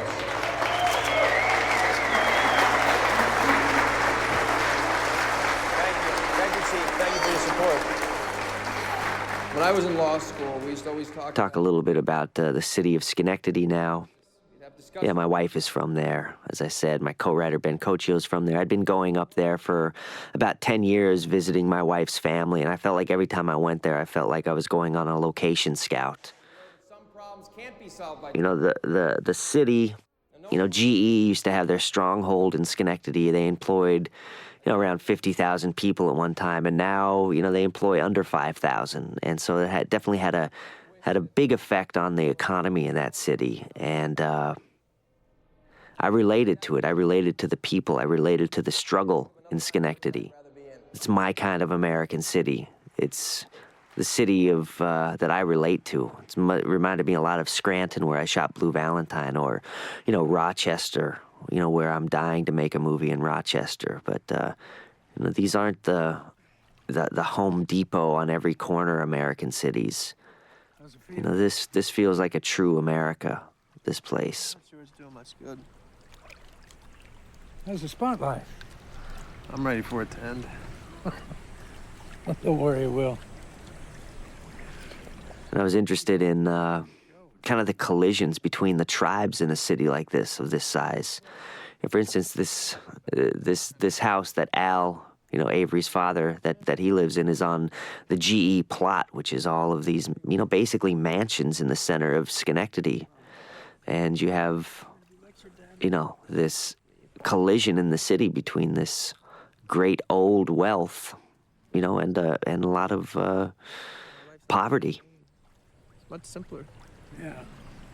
Well, for somebody not campaigning, you gave a hell of a speech yesterday. You certainly had my vote. Now, Harris Yulin, I got to give it up for Harris in this scene. He was sick with the flu and didn't think he could do the pool scene. But being the kind of trooper he is, he spent 8 hours with us in the pool that day. And I'm very thankful to him for doing that.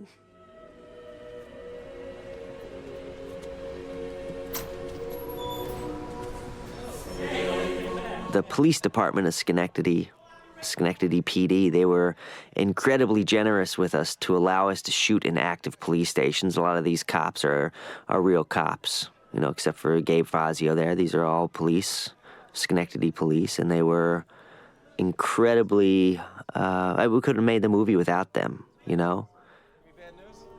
They would shut down entire neighborhoods for us so we could do our chase scenes. They would let us shoot in these police stations. They were our on-set consultants, making sure that we didn't, do it wrong, do it false.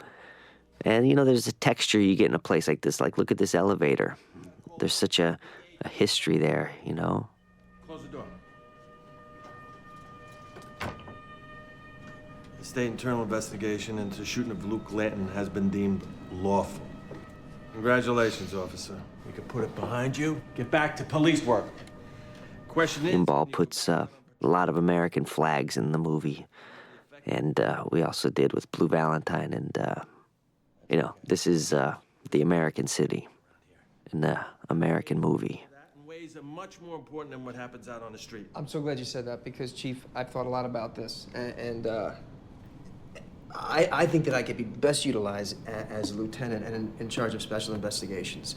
There's a lot of restructuring within the division that I've actually formulated. I can't fucking do that. Well, yeah, of course you could. I mean...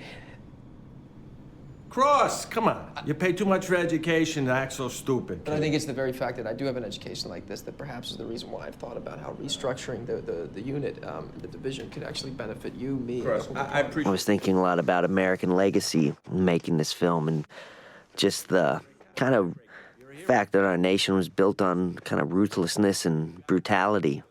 And nowadays I find myself mostly in a domesticated place.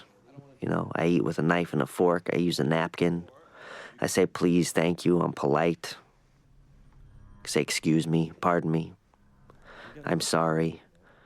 But I feel like that brutality, that ruthlessness is not that far away from us.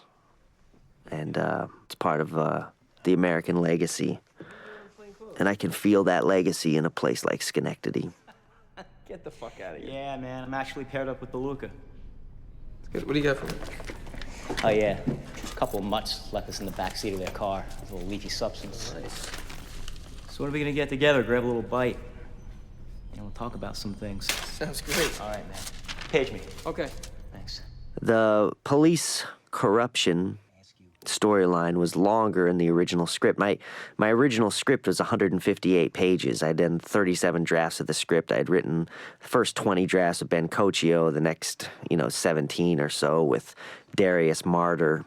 And we had a 158-page script, and my financiers said, well, you can have the budget if you get it down to 120. And I couldn't figure out how to do it, so I just I found the shrink font button, and I extended the margins, and no one caught it. And I went on set and shot all the movie. And then I shot so many improvisations with my actors, and 6 months later, you can't avoid your fate. You can't avoid the choices you make, just like this movie. And 6 months into the edit, I found myself stuck with a 3.5-hour movie.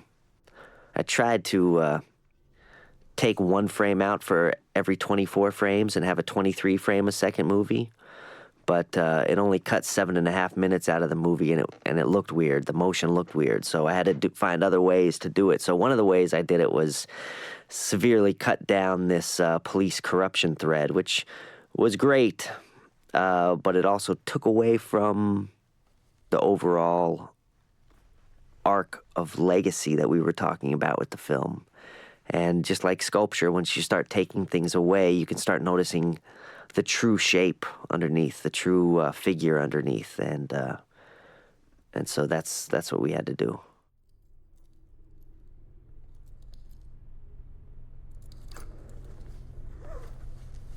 And here we're going to see my wife Shannon Plum's photograph, which we saw her take earlier, and that's because she said, "Are you sure you want me to take a picture when she's crying?" And Ryan, being the gentleman that he is, covered up Ava's face because he didn't want anyone to see her crying. And cha-ching, my wife got that picture. She directed that picture. It's a great moment there. Great picture. I mean, when you write a picture like that into the script, you have no idea what it's going to turn out like. You know what I mean? You hope, but you have to discover it. It's not... it's not so set up. You don't know what you're going to get. And, I couldn't have dreamed of a better picture. So I thank you, Shannon.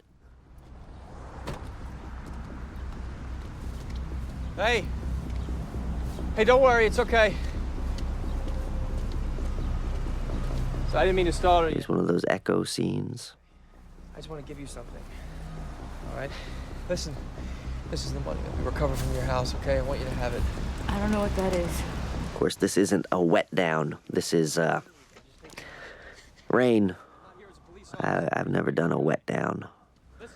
I always feel like if it starts raining, then God is putting rain into my movie, and I'm thankful for it.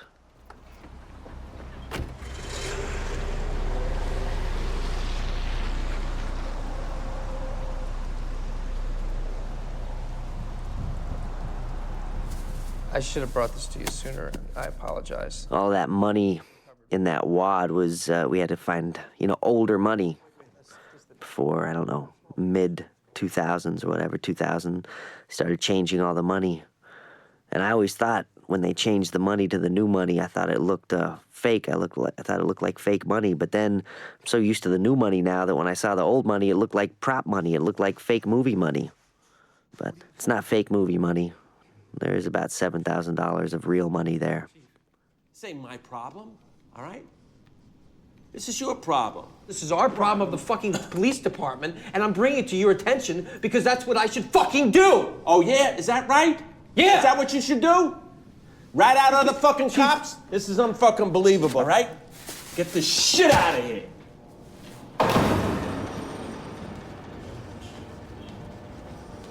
This money was, written as, the blood on his hands. The Macbeth, the thing that he tries to get rid of it. If he can only get rid of it. If he can only get rid of it, it'll be better.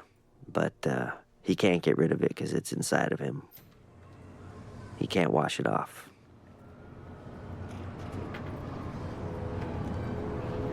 Coming up here is one of the only dolly shots in the film.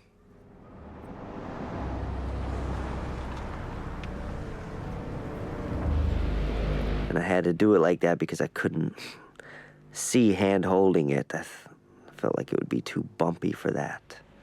I wanted it to be smoother. But I also didn't want to use the dolly in the film. I did there to tell the story.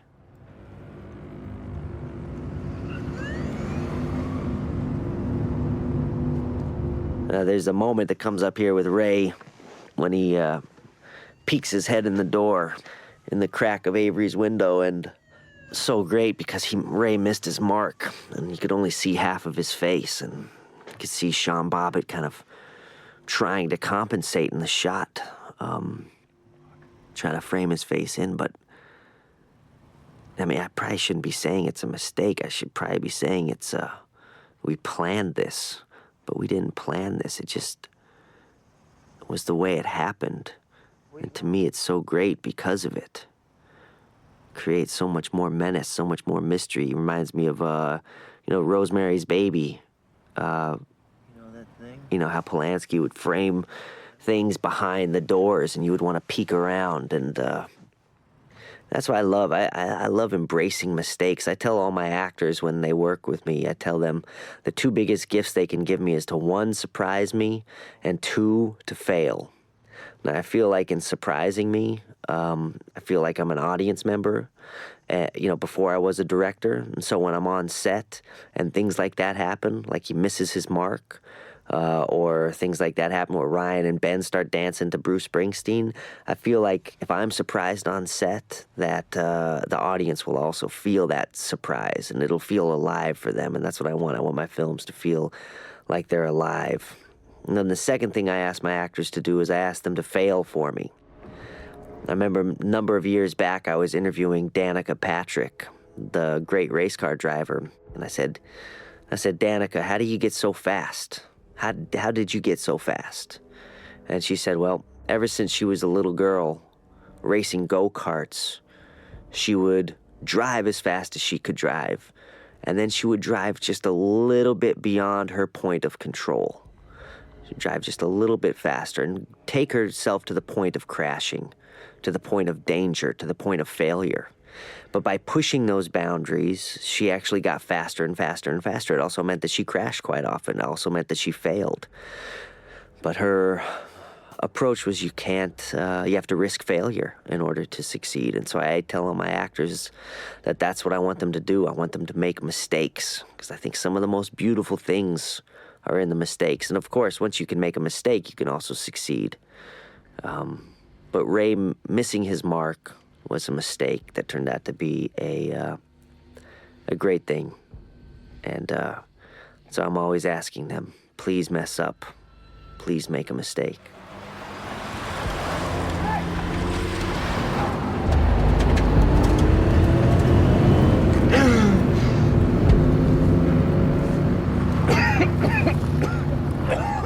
So this scene has numerous echoes in it, as does this scene. Every scene does, really, but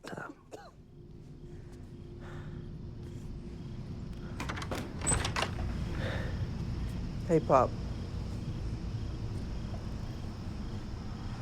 when you're on set and you're shooting doorway after doorway after doorway, threshold after threshold, it starts to feel like, why'd you write all these doorways? But they were written that way to, well, I'll let the movie speak for itself.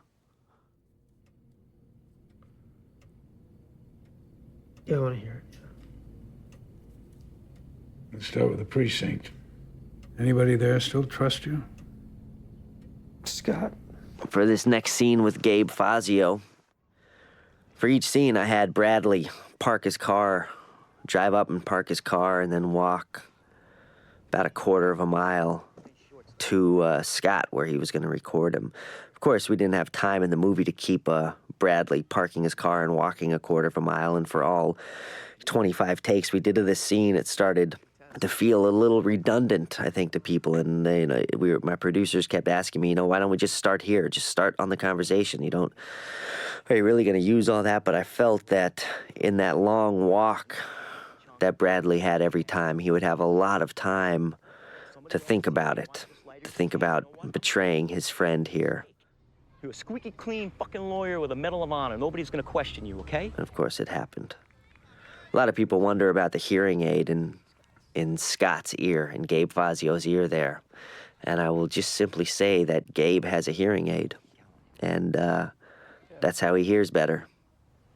and an actor needs to hear. And Scott, the character, I think what happened to him was he shot his gun too many times and without the earplugs on, and blew out his eardrum. You know, I was a drummer growing up. The last time I played the drum was when my son Walker was 6 days old. Played the drums for the last time, but I played from when I was 10 years old to 30. And I blew out my eardrums, and so I have tinnitus. I never have a silent moment. My ears are constantly ringing. You showing this to IA? Of course not. Handing it to you on a silver platter. The great Bruce Greenwood. And you're ready to do it? Hi, son. Are you really ready? I always thought Bradley's hair in this early stuff reminded me of Dan Marino, circa 1995. When I'm dealing with a movie that has period details in it, or, you know, I'm not that concerned with it, honestly. And my feeling is, you know, this part of the movie takes place in the 90s, but, you know, 15 years from now, it could be today. Make a spot. I remember when I was shooting Blue Valentine, there was a scene outside the abortion clinic, and it was supposed to be 6 years ago. We shot the movie in 2009, so 2009 minus 6 is what, 2003. There was a Ford Edge parked in the background of the scene, and my production designer, Imbal Weinberg, was freaking out because a Ford Edge wasn't created until 2007 or something. And she was like, we have to reshoot the scene. I was like, no, the performances were perfect. I care more about the performances than I do continuity or period details. So now, look at it, it's 2013 when I'm recording this. You subtract 6 years from now, you're back at 2007. And all of a sudden, 6 years earlier in Blue Valentine, it works.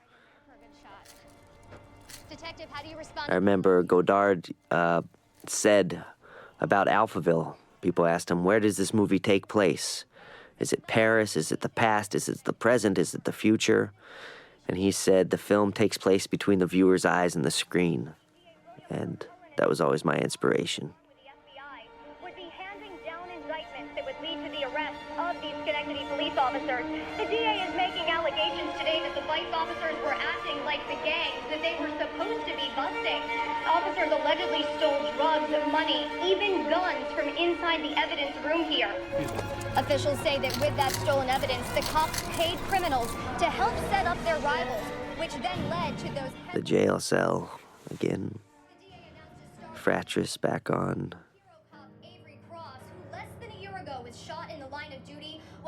Of course, there will later be a party in this room.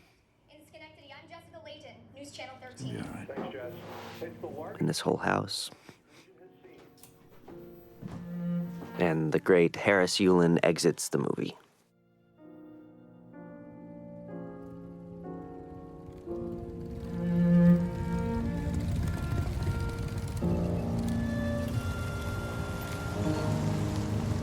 Back in the cemetery. And so many people from Schenectady. If you notice, the line of cars keeps going and going and going. We had about 200 cars in this procession.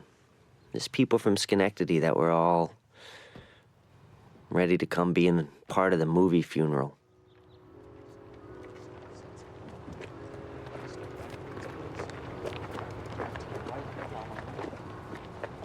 You know, when I was a kid, I used to look at my dad dressed in judge's robes, and Despite my insistence on process, Harris Yulin did not actually have to be in that coffin when we were shooting this scene. where they have tremendous We filled it up with many sandbags, so it was heavy. I think that's probably why he had so many friends. I had the chance right before he fell into the coma to tell First time we are seeing Emery Cohen in the scene, in the movie. He shook his head no, and I didn't understand why. So I leaned in close, and I didn't know who was going to play the kids in the movie, and it was a very intense casting process. I mean, it was intense enough to replace Ryan Gosling in the movie with, and finally I found Bradley Cooper, to do it, and I felt like he could do it, but then we're replacing our protagonist again with a couple of kids or relative unknown actors, and it felt very, very risky. But like Danica Patrick said, you got to risk failure. So I went for it, and I'd gotten my casting director Cindy Tolan had reached out to Dane DeHaan to see if he would want to play AJ, Bradley Cooper's kid, and Dane had read the script and said he didn't like AJ. He felt like he was more like Jason. So he put himself on tape for Jason. And Cindy came to me with the tape and was like, look, there's this great actor, Dane DeHaan, who I think would be a great AJ, but he doesn't think so. He thinks he could be Jason better. And I said, well, who is this kid? He's kind of arrogant, isn't he? He thinks he knows better than you. I said, well, forget it. We'll find a team player. We'll find someone who wants to, be in our movie. She said, fine. So we looked. We looked at about 500 kids, and it was getting desperate, I tell you. I could not find the right Jason. I was about 6 weeks out of production, and finally, I said, well, let me look at that tape of that kid, Dane, see how he is. And I watched Dane's tape of Jason, and I was immediately convinced that he was the guy for the role. And I immediately trusted him because he was right. He proved me wrong. He's going to do an event on environmental issues. Yeah. Oh, by the way, there's Jeff Pollack on the left there, and Lynette Howell with her back to the camera. Lynette is my longtime producer, and she plays Avery's advisor/girlfriend in a lot of this second part of the movie, or third part of the movie. And I think she's so great in the movie. Lynette is such a great actress. I mean, such a great person. She's a killer, She makes movies happen. Movies that no one else can make happen, she makes happen. Her and Jamie and Alex really can do it. But Lynette is so good in this movie. I was so happy to have her in this movie. My dad wanted me. I'm going a little off track now, but I have to talk about this guidance counselor who What about you? Did you want to come here for yourself? was just wonderful and the real deal. And this is how we started out our scene with Emery Cohen. We had her just basically grill him and find out about his psychology and find out about his history. And of course, he's lying to her about his dad wanting him to be there and covering up all this pain with this great front that he's put on, this kind of injured, kind of abused animal here. So this kid who's never been loved, unloved, and he needs attention, and he'll get it one way or the other. And so it was great to start out the movie with him with the guidance counselor. Hello. Okay, this is a good time to flash back to my conversation about the casting of these kids. Of course, you see Dane DeHaan. I trusted him immediately because he was right and I was wrong. And so I called him to come in to do some chemistry reads, which is, what people do in Hollywood nowadays. They get a couple actors together to see how their chemistry is. And so Dane came in, and I had about 12 other actors come in and read opposite him that day. And Emery Cohen came in. He was about the 8th of the day. And immediately, there was this tension between them in the room. I felt the same thing that I later felt with Ryan and Bradley, of these two wolves, alpha wolves, looking through the door at each other. But this time it was these two younger wolves. And they were sitting opposite each other in these chairs. And it was tense in the room. And so I gave him an icebreaker question. I said, okay, name your favorite actor. And Emery said, well, I always liked Marlon Brando. No question, he's the best actor in the world. Dane said, well, I always liked James Dean. And then they proceeded to argue about who was better, Marlon Brando or James Dean. And I just sat back in my chair and watched this argument and thought it was so perfect. Thought that they had this definite connection, but they had a chip on their shoulder for each other. And I was exactly the dynamic for the movie, And so I said, okay, well, let's agree to disagree. You like Marlon Brando, you like James Dean. Name someone else. Dane, name someone. And Dane says, well, I always liked Al Pacino. And Emery was shaking his head no, and he said, De Niro. So I felt like these two young actors were cut from the same cloth, and I felt they could put some magic on the screen. And I'm very, very proud of them. And working with them was such a fresh experience, They were so fresh, they were so open, they were so talented, surprising. Like a breath of fresh air, but you don't care. You got the smoke puff glowing everywhere. I swear. Love this rhyme. I said my spit is my ammo, my mouth is my gun. I shoot up your whole squadron with one flip of my tongue and you done. Of course, you see the marijuana leaf on his bag right there, which was one of the reasons that AJ could walk across the lunchroom and find him. These two.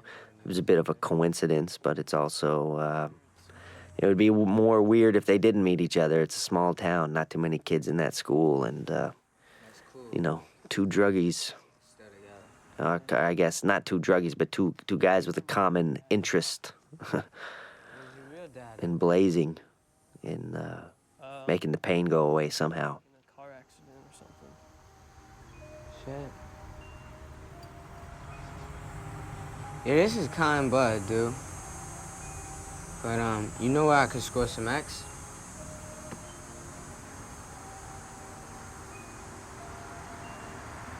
Shot this scene on the day before Hurricane Irene blew into town. And you can really sense this. I don't know if you've ever been in a hurricane, but there's a pallor to the sky, like a green pallor to the sky before a hurricane comes in, and you could really feel it. There was a sense of oncoming doom or danger, and when we were shooting that scene, and there was a mood over the set that day. And of course the next day came, and Hurricane Irene came, and there was biggest floods in 500 years in Schenectady. The house I was living in with my family was buried under 13 feet of water. I had to rescue my kids' stuffed animals from the house. Our equipment trucks were submerged. Our assistant camera guy, Ludovic Lati, who's the husband of my great assistant director, Mariella Comatini. Ludovic had to row out in a rowboat and save our film from the trucks. Ludovic Lati is a true cinematic hero. One of the things about, heroes and villains and black and white world, I don't really know too many. I mean, Ludovic was a hero that day when he rescued the film, and he's a great guy. But I'm sure he has his downside too, and that's the thing. I never met a pure hero in my life. I never met a pure villain in my life. I don't know the black and white world. My world is more gray. And I'm always interested in characters that are beautiful and ugly. They're ugly and beautiful. Their beauty is ugly, their ugliness is beautiful to me. That's humanity. It's in the gray area. I don't know good, I don't know evil. I know things in between. Another aimless youth.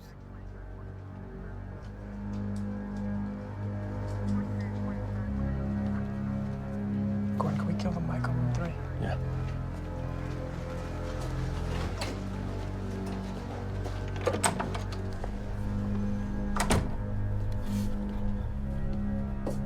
Dad, I fucked up. In this scene, this was take 3. And first 2 takes, we weren't really getting it, and Bradley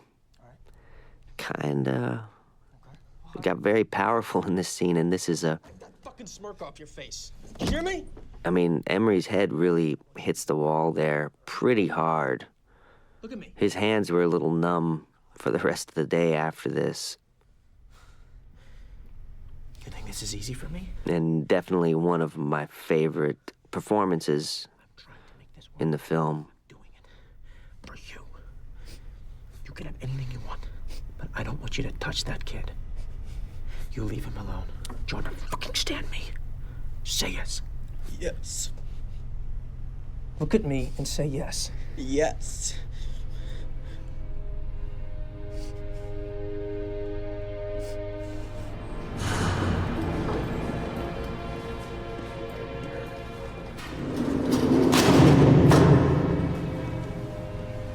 I would kick the jail cells and the other jail cells to try to unnerve my actors in these scenes, and I kicked them so many times that I threw my back out, and I could barely shoot these scenes. I was pretty much crippled shooting these scenes. I had to have a lot of chiropractic work to put my back in order.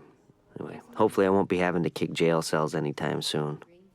Counselor, do you waive a formal reading of the charges? Yes, please, Your Honor. In regards to my client's status, there has been a discussion with the district attorney. Your Honor, I may be able to have this case potentially resolved. Jennifer Sober, public defender right there.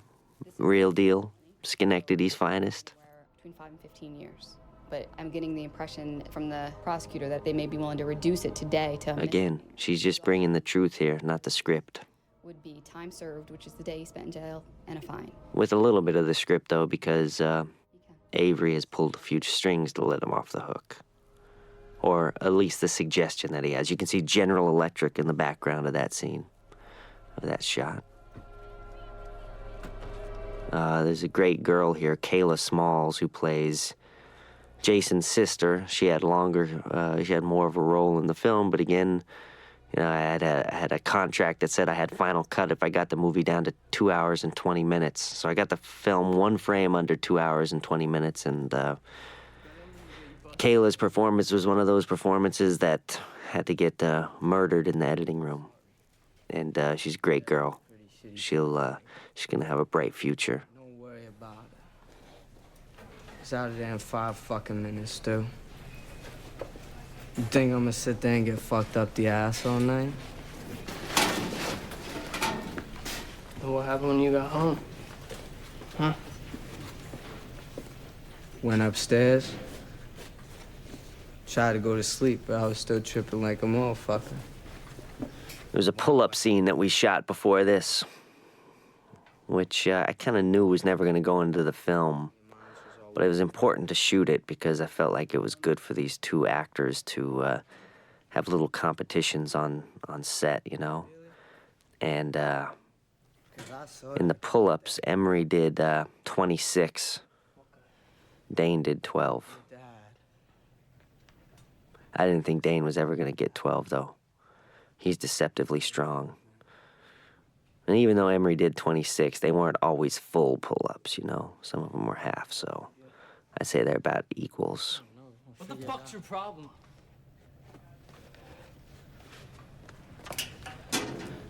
The fuck's your problem?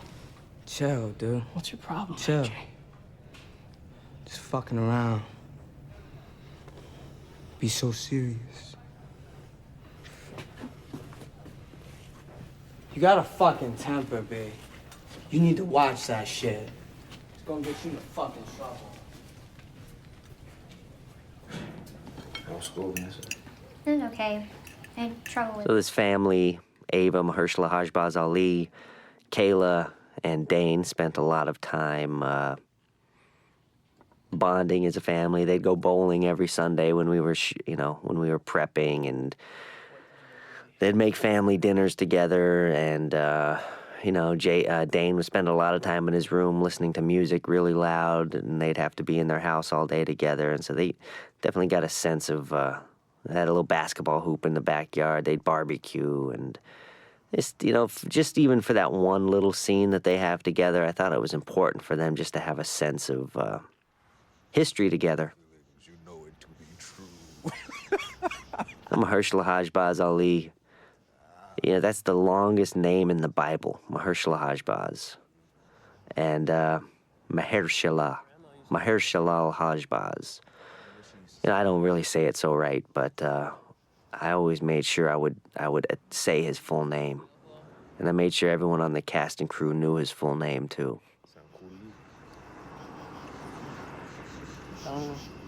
Again, one of the most generous actors I've ever met. The most generous people. Just some guy with a baby. I'm your father. And we're back at the ice cream store. Been there since you were born. You'll always love me.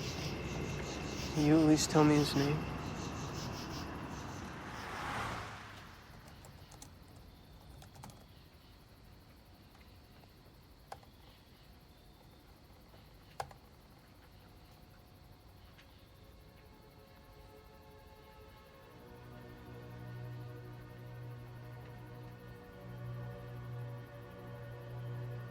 Max Sherwood, Gazette reporter. Actually, Max Sherwood is our prop master. And Max Sherwood is actually the owner of Penny, who is the dog that Ryan Gosling dances with in the Bruce Springsteen song. So Just a little shout out to Max Sherwood. Pony Boy, as I call him.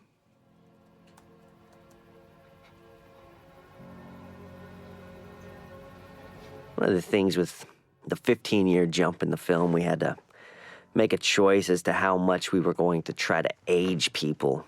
And, you know, if we're going to get a old age makeup on set, and it's always just so distracting to me, you know what I mean?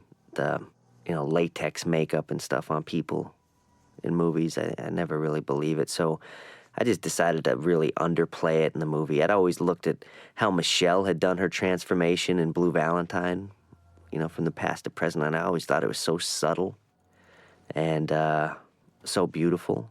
Wasn't shouting out for attention, so I always ask my actors just to take it easy, you know? Just let's not overdo it with it, because there's, you know, in a perfect world, we'd shoot it 15 years apart, but we're not doing that, so let's just worry about heart and soul. It's kind of like continuity for me. I was hoping to talk with you about Luke Glanton. I'm his son. So here comes Ben Mendelsohn again. The great Ben Mendelsohn. Luke Glanton's son? Yeah.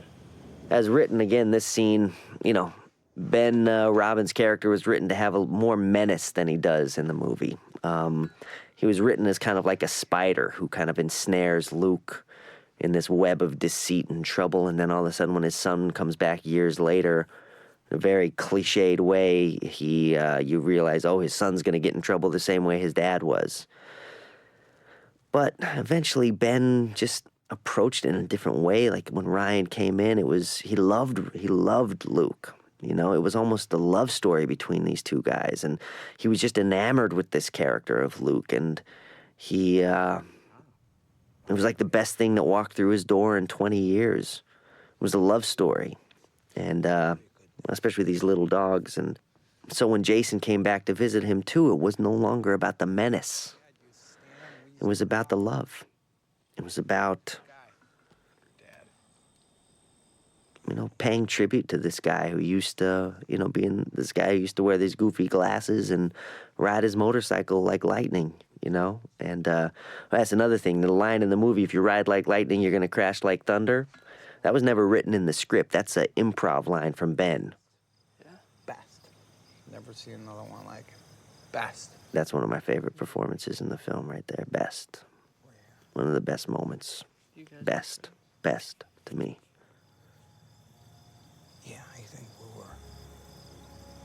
You still got his bike? So this really beautiful moment happens between these two guys. Anyway, ride like lightning, you're going to crash like thunder. I'd always heard like that scene in Midnight Cowboy where he's like, I'm walking here. That was also not planned. That's a real scene, a real moment.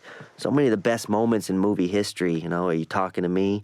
We're captured. We're just found. We're just, you know, we're real. And we're improvised. And it blows my mind to think that the catchphrase of our movie, if you ride like lightning, you're going to crash like thunder, was improvised by Ben Mendelsohn on set one day. I think it's a U. Roy song or something, song title. Put them on if you want. Go on. Put them on. Again, Come on, I'll tell you. just a lovely, beautiful moment between these two guys. Yeah. Yeah. Yeah. You're calling him back. These overhead shots here, kind of my homage to the cinematographer Peter Deming. I'd always loved Evil Dead 2, Dead by Dawn when I was a kid, and the opening title shot kind of floated behind, and then later on, many years later, Peter Deming opened Mulholland Drive, Lynch's Mulholland Drive, with the same kind of floating behind kind of perspective on the limousine going up Mulholland Drive. And I felt like in the movie I wanted to have a series of these overhead shots that would float behind the characters, and almost God's eye view of them going down these roads, of them repeating these legacies. What you thinking? Okay. So thank you, Peter Deming. Many years, well, I'd say 6 months ago, I finally got to work with Peter Deming on a Dick's Sporting Goods commercial, and we did a single take baseball commercial together, and yeah, another another fortunate experience for me to be able to work with someone that when I was a kid, they were who I dreamed of working with. So don't come tonight. I feel like if you ever have an opportunity to make your dreams come true, you should. Come to your party tonight? I want you to come to my party. All right, cool. I'll see All you right, tonight. hold up. Cool, Another I'll see one. you Hold up. tonight. Do me a favor, B. Bring some oxys, all right? Then we straight. No, man. What do you mean, no? You gotta make it quick. No. See, We're not okay? doing. No. We ain't seeing shit. You come tonight. Yes. Love these two actors. Yes. You got it? All right, sounds good. All right, sounds like a fucking plan. It don't gotta be $500 worth, you know. Yo, Jay, keep your head up, bro. Aaron Bennick and Dane DeHaan thought Jason should be wearing this Boy Scout uniform, which is kind of hilarious to me. But Aaron is the best. She did Blue Valentine also. She always has an ability to make iconic costumes for people, but that also feel like they're kind of stitched into the fabric of reality.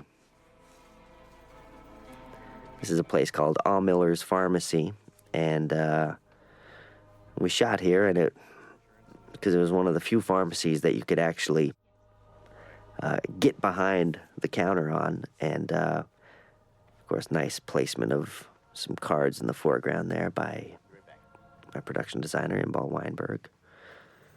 There's nice foreground elements at the end of this shot, too, with the condoms. But anyway, Allmiller's had been robbed a number of times, and I think Frank Allmiller is the guy who plays the pharmacist, and it's his store. And he had to do this a number of times. And so, you know, again, this is a bit of an echo from the bank robberies. And I just told Dane he had to go rob and get away. And, you know, I'll have to say, like, he had to rob this store about 12 times, and Frank caught him at least half of the times. And that's it. I told Frank his job is to catch him, is to get him. And Dane's job was to get away. And Frank ever got him, he got him. So, good job, Dane. Way to get away.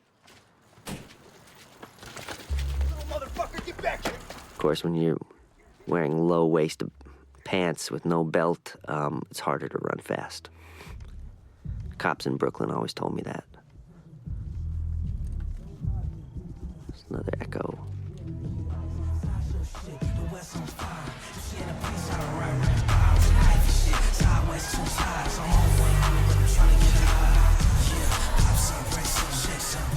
These kids from Schenectady definitely lit this party up for us.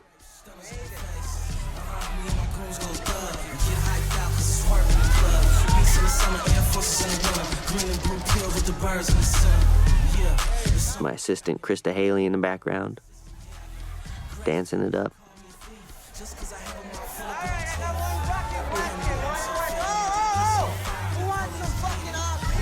The color correct of this movie was done by Tom Poole, great Tom Poole at Company 3. Him and Sean really developed a kind of a natural tone for this whole party. We didn't want to go overboard with colors. We just wanted it to be just natural tungsten light in this house. And Tom was it was a real blessing to work with Tom on this movie. And of course, then we can also talk about the sound design, because we're going into sound here. It was designed by Dan Flosdorf and mixed by Tony Volante at Sound Lounge. And for this Salem song here, what we wanted to do in the mix, we wanted to turn it up so loud. We thought that what we were trying to do was make people in other movie theaters wonder what was going on in our movie theater. We wanted it to be, have you ever had that happen? You're watching like a nice quiet movie or something, and then you hear like the soundtrack to Twister in the next room, and you wonder, you gotta go see what's going on in that theater. So, you know, I'd never heard a song this good before. So we turned it up to 11.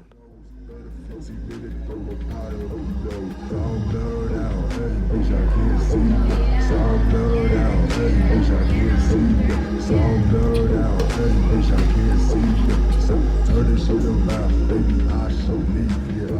There was some, questions. Would these kids really be listening to Salem at this party right now? Well, maybe not. But making a movie is like making a mixtape. I think you put in the stuff that you like into it. And,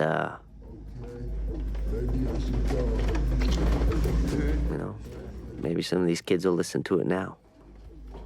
Maybe they were listening to it before. How am I gonna know?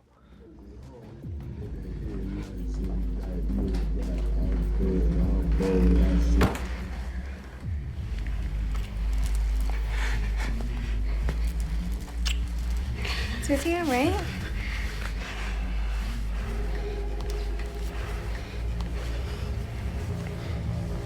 I guess there's those blue eyes again. I don't know why I'm always casting people with blue eyes in this movie.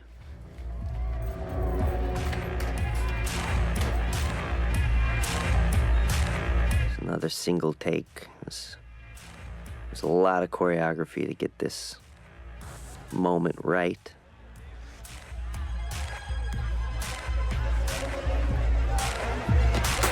You got something you need to tell me? What are you gonna tell me? Huh? You think I'm fucking stupid?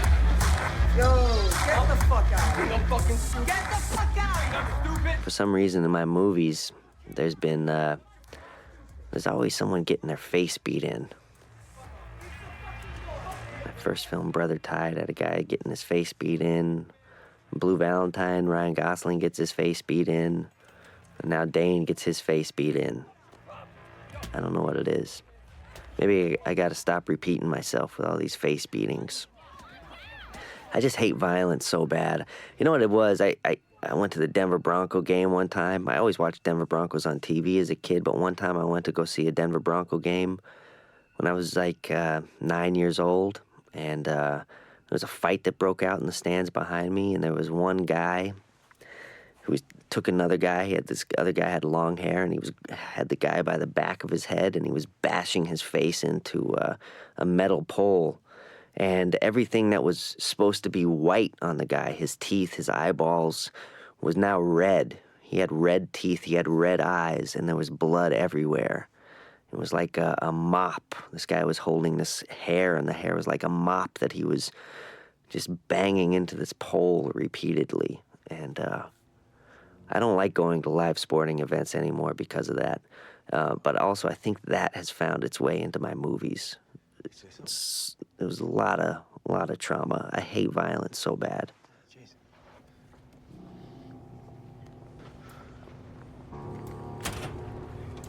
Why don't you sit down and wait? I'm gonna get the car.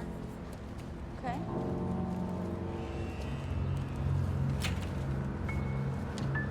I loved Ava's choice of this lonely balloon in this scene. Half the helium's out. I didn't write that in the script.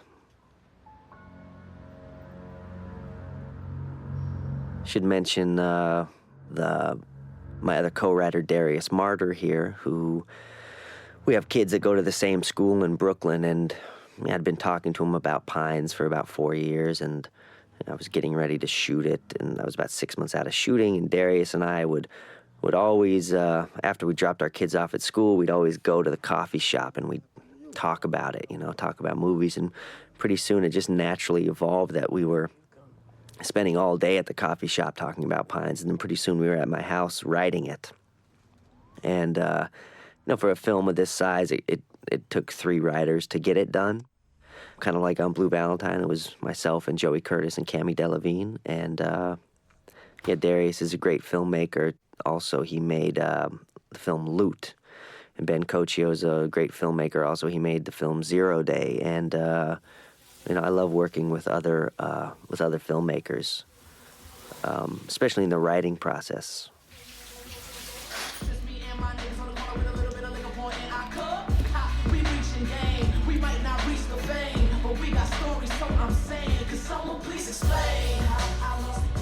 This was another moment when Emery got some tingly hands because he got hit in the head.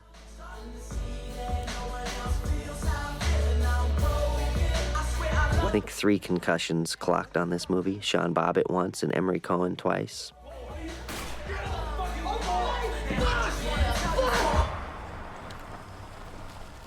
Of course, we cut out of the pistol whipping that happened there.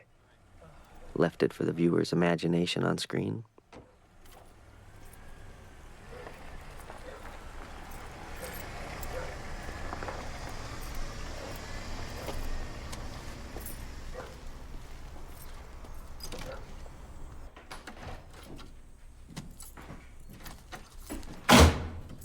I always say that my favorite movies are the ones that are like friends of mine. I feel like I can watch my favorite movies over and over again. Film like Woman Under the Influence, for instance, or Gospel According to St. Matthew, or so many other films, Contempt, Gimme Shelter, Goodfellas. These films that I watch over the course of my life, they seem to change as I get older. But I know the films aren't changing. I know it's me that's changing. But the thing I appreciate about those films is they're made with an openness. And they allow the audience in on the imagination of the making of the film, of the imagination of the story. If you look at The Third Man, when Joseph Cotton is looking at all the penicillin babies, and you never see the penicillin babies, you only see Joseph Cotton's face. And I love a movie where the audience has a chance to use their imagination as well. You know, the original Alien, look at, know where, what that thing is, and that, looking up at that telescope, or is it a gun, or what is it? I love the imagination of that. Sometimes I feel like oftentimes movies try to explain too much, there's too many origin stories about everything, and sometimes I just want the magic to be the magic, and I like to have my own ideas when I watch a movie, and so I'm trying to give that to the audience when I make my movies, is give them a little bit of dream time, a little bit of their own imagination.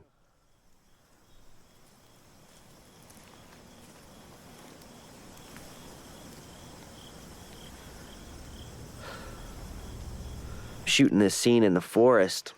This was a couple days after that Hurricane Irene, and can notice that it was just swarming with mosquitoes.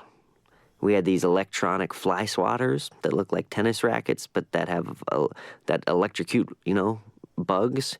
And you could just hold one out in the air, and a mosquito that would just kill 7 mosquitoes, They were vicious, these mosquitoes in this scene. And of course, it's a testament to Bradley Cooper, his focus, and being in the scene, that in the climactic moment of this scene, there's a giant mosquito sucking the blood out of his face. And he doesn't do anything. Your jacket. Reminded me of a great moment in Grizzly Man, Herzog's Grizzly Man, where he's interviewing the helicopter pilot, and he's surrounded by mosquitoes. Of course, this was lightweight compared to the Alaskan mosquitoes, but still, it was pretty serious. To maintain the drama, the intensity of the moment, surrounded by so many mosquitoes. I think Dane told me it helped him focus. Close your eyes. Please, just tell me my son's all right. This isn't about your fucking son.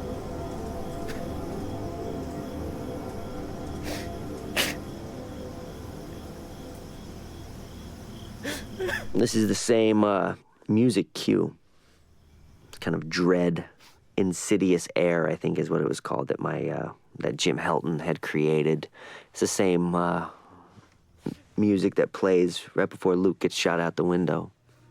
And of course, we go back into Fratris, and of course, you can see the mosquito on Bradley Cooper's face there, sucking the blood out of his cheek.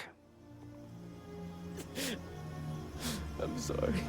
Proud of you, Bradley, for not swatting the mosquito in the middle of the scene.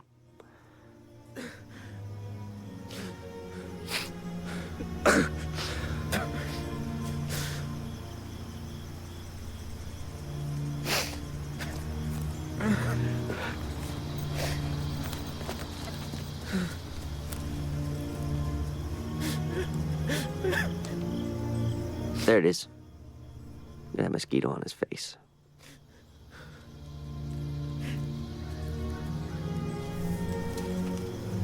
I don't mean to take away from, the emotion, but there's a big mosquito sucking the blood out of his face while he's crying. This was kind of the whole movie to me. Money, guns, and family.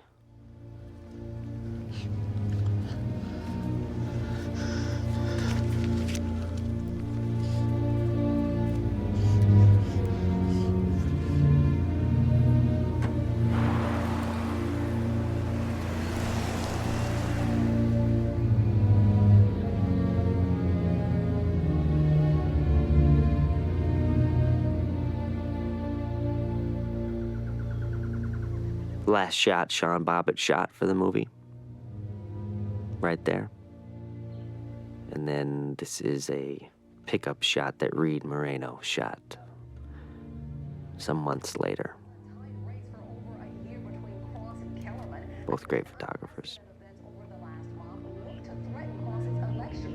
There's the web door and his son hospitalized with a concussion. Remarkably, Cross has managed to I like the use of the news in this film as a way to deliver the facts, so to speak. But as we know, as we've seen the movie, they aren't the facts necessarily as we know them, as we experience them. It's a little more blurry than that. It's a little more complicated than the story that the news tells. There's Lynette Howell again. There's also Joe McCarthy in the background, who was another one of Bradley's acting school buddies, and Jeff Pollock, of course. Jeff Pollock, real political advisor there. And there's Tommy and Diane, the kid and his mom, who we couldn't have made this film without both of them. And a lot of Schenectady's finest up on stage.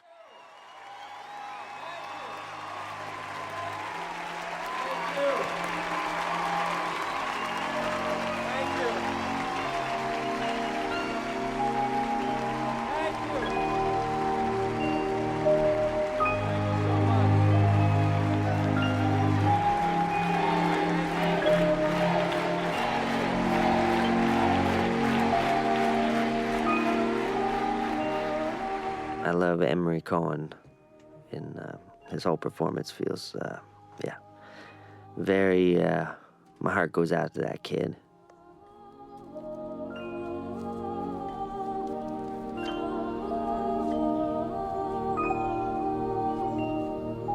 Of course, a movie about dads when the missing element was really mom, and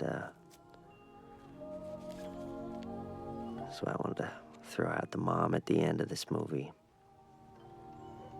Again, Shannon's picture, the mother of my children, the ice cream lady.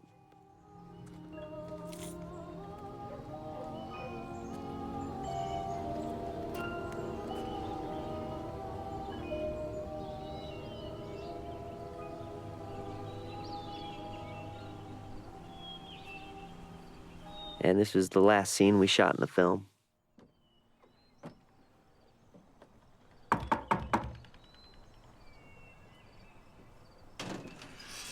Yeah. Mr. Anthony? Yeah. Hey, I called you. Said I was gonna be out here today. Oh, right, of course, yeah. I wanted the last shot of the film to also be a long take, kind of bracket the movie with an opening long take and an ending long take. But I wanted the film to have transformed somewhere. You ready? You wanna go take a look at it? Yeah. Just get my coat. All right. Hey.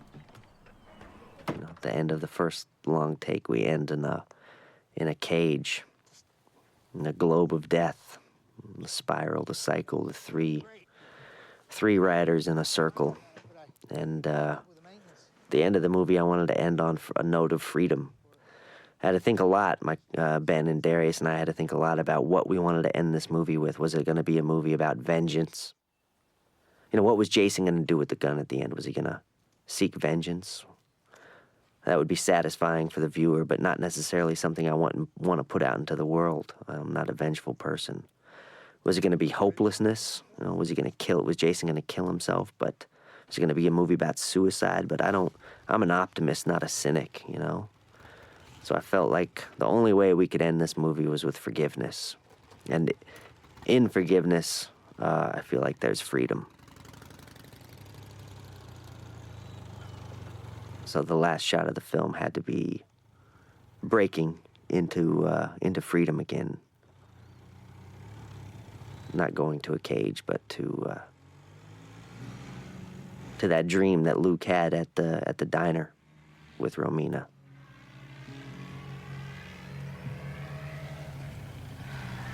And of course, the American flag. But we're very far away from it.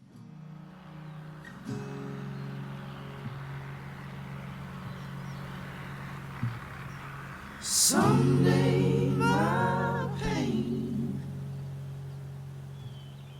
someday my pain will rock you, harness your blame.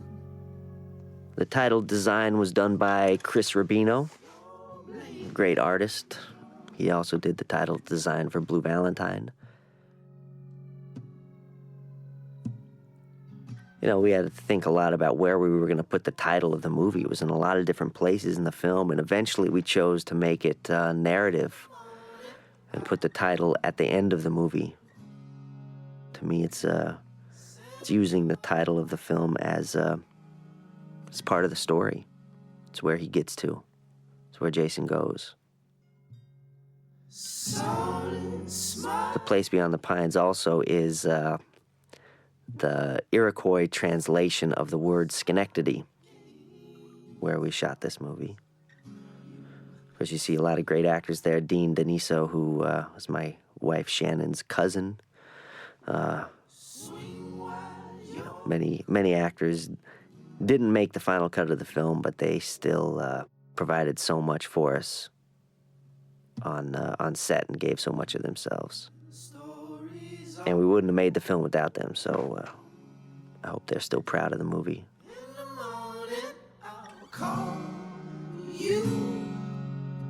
A lot of this crew, from Damien to Seth, on sound, Vince on sound, Leo Wan. I already spoke about Mike Marino. They're people I've worked with on Blue Valentine and this, and I hope I can make every film with this similar crew. All right. I think that's good enough. I think we can just enjoy the rest of the movie and listen to this nice track here.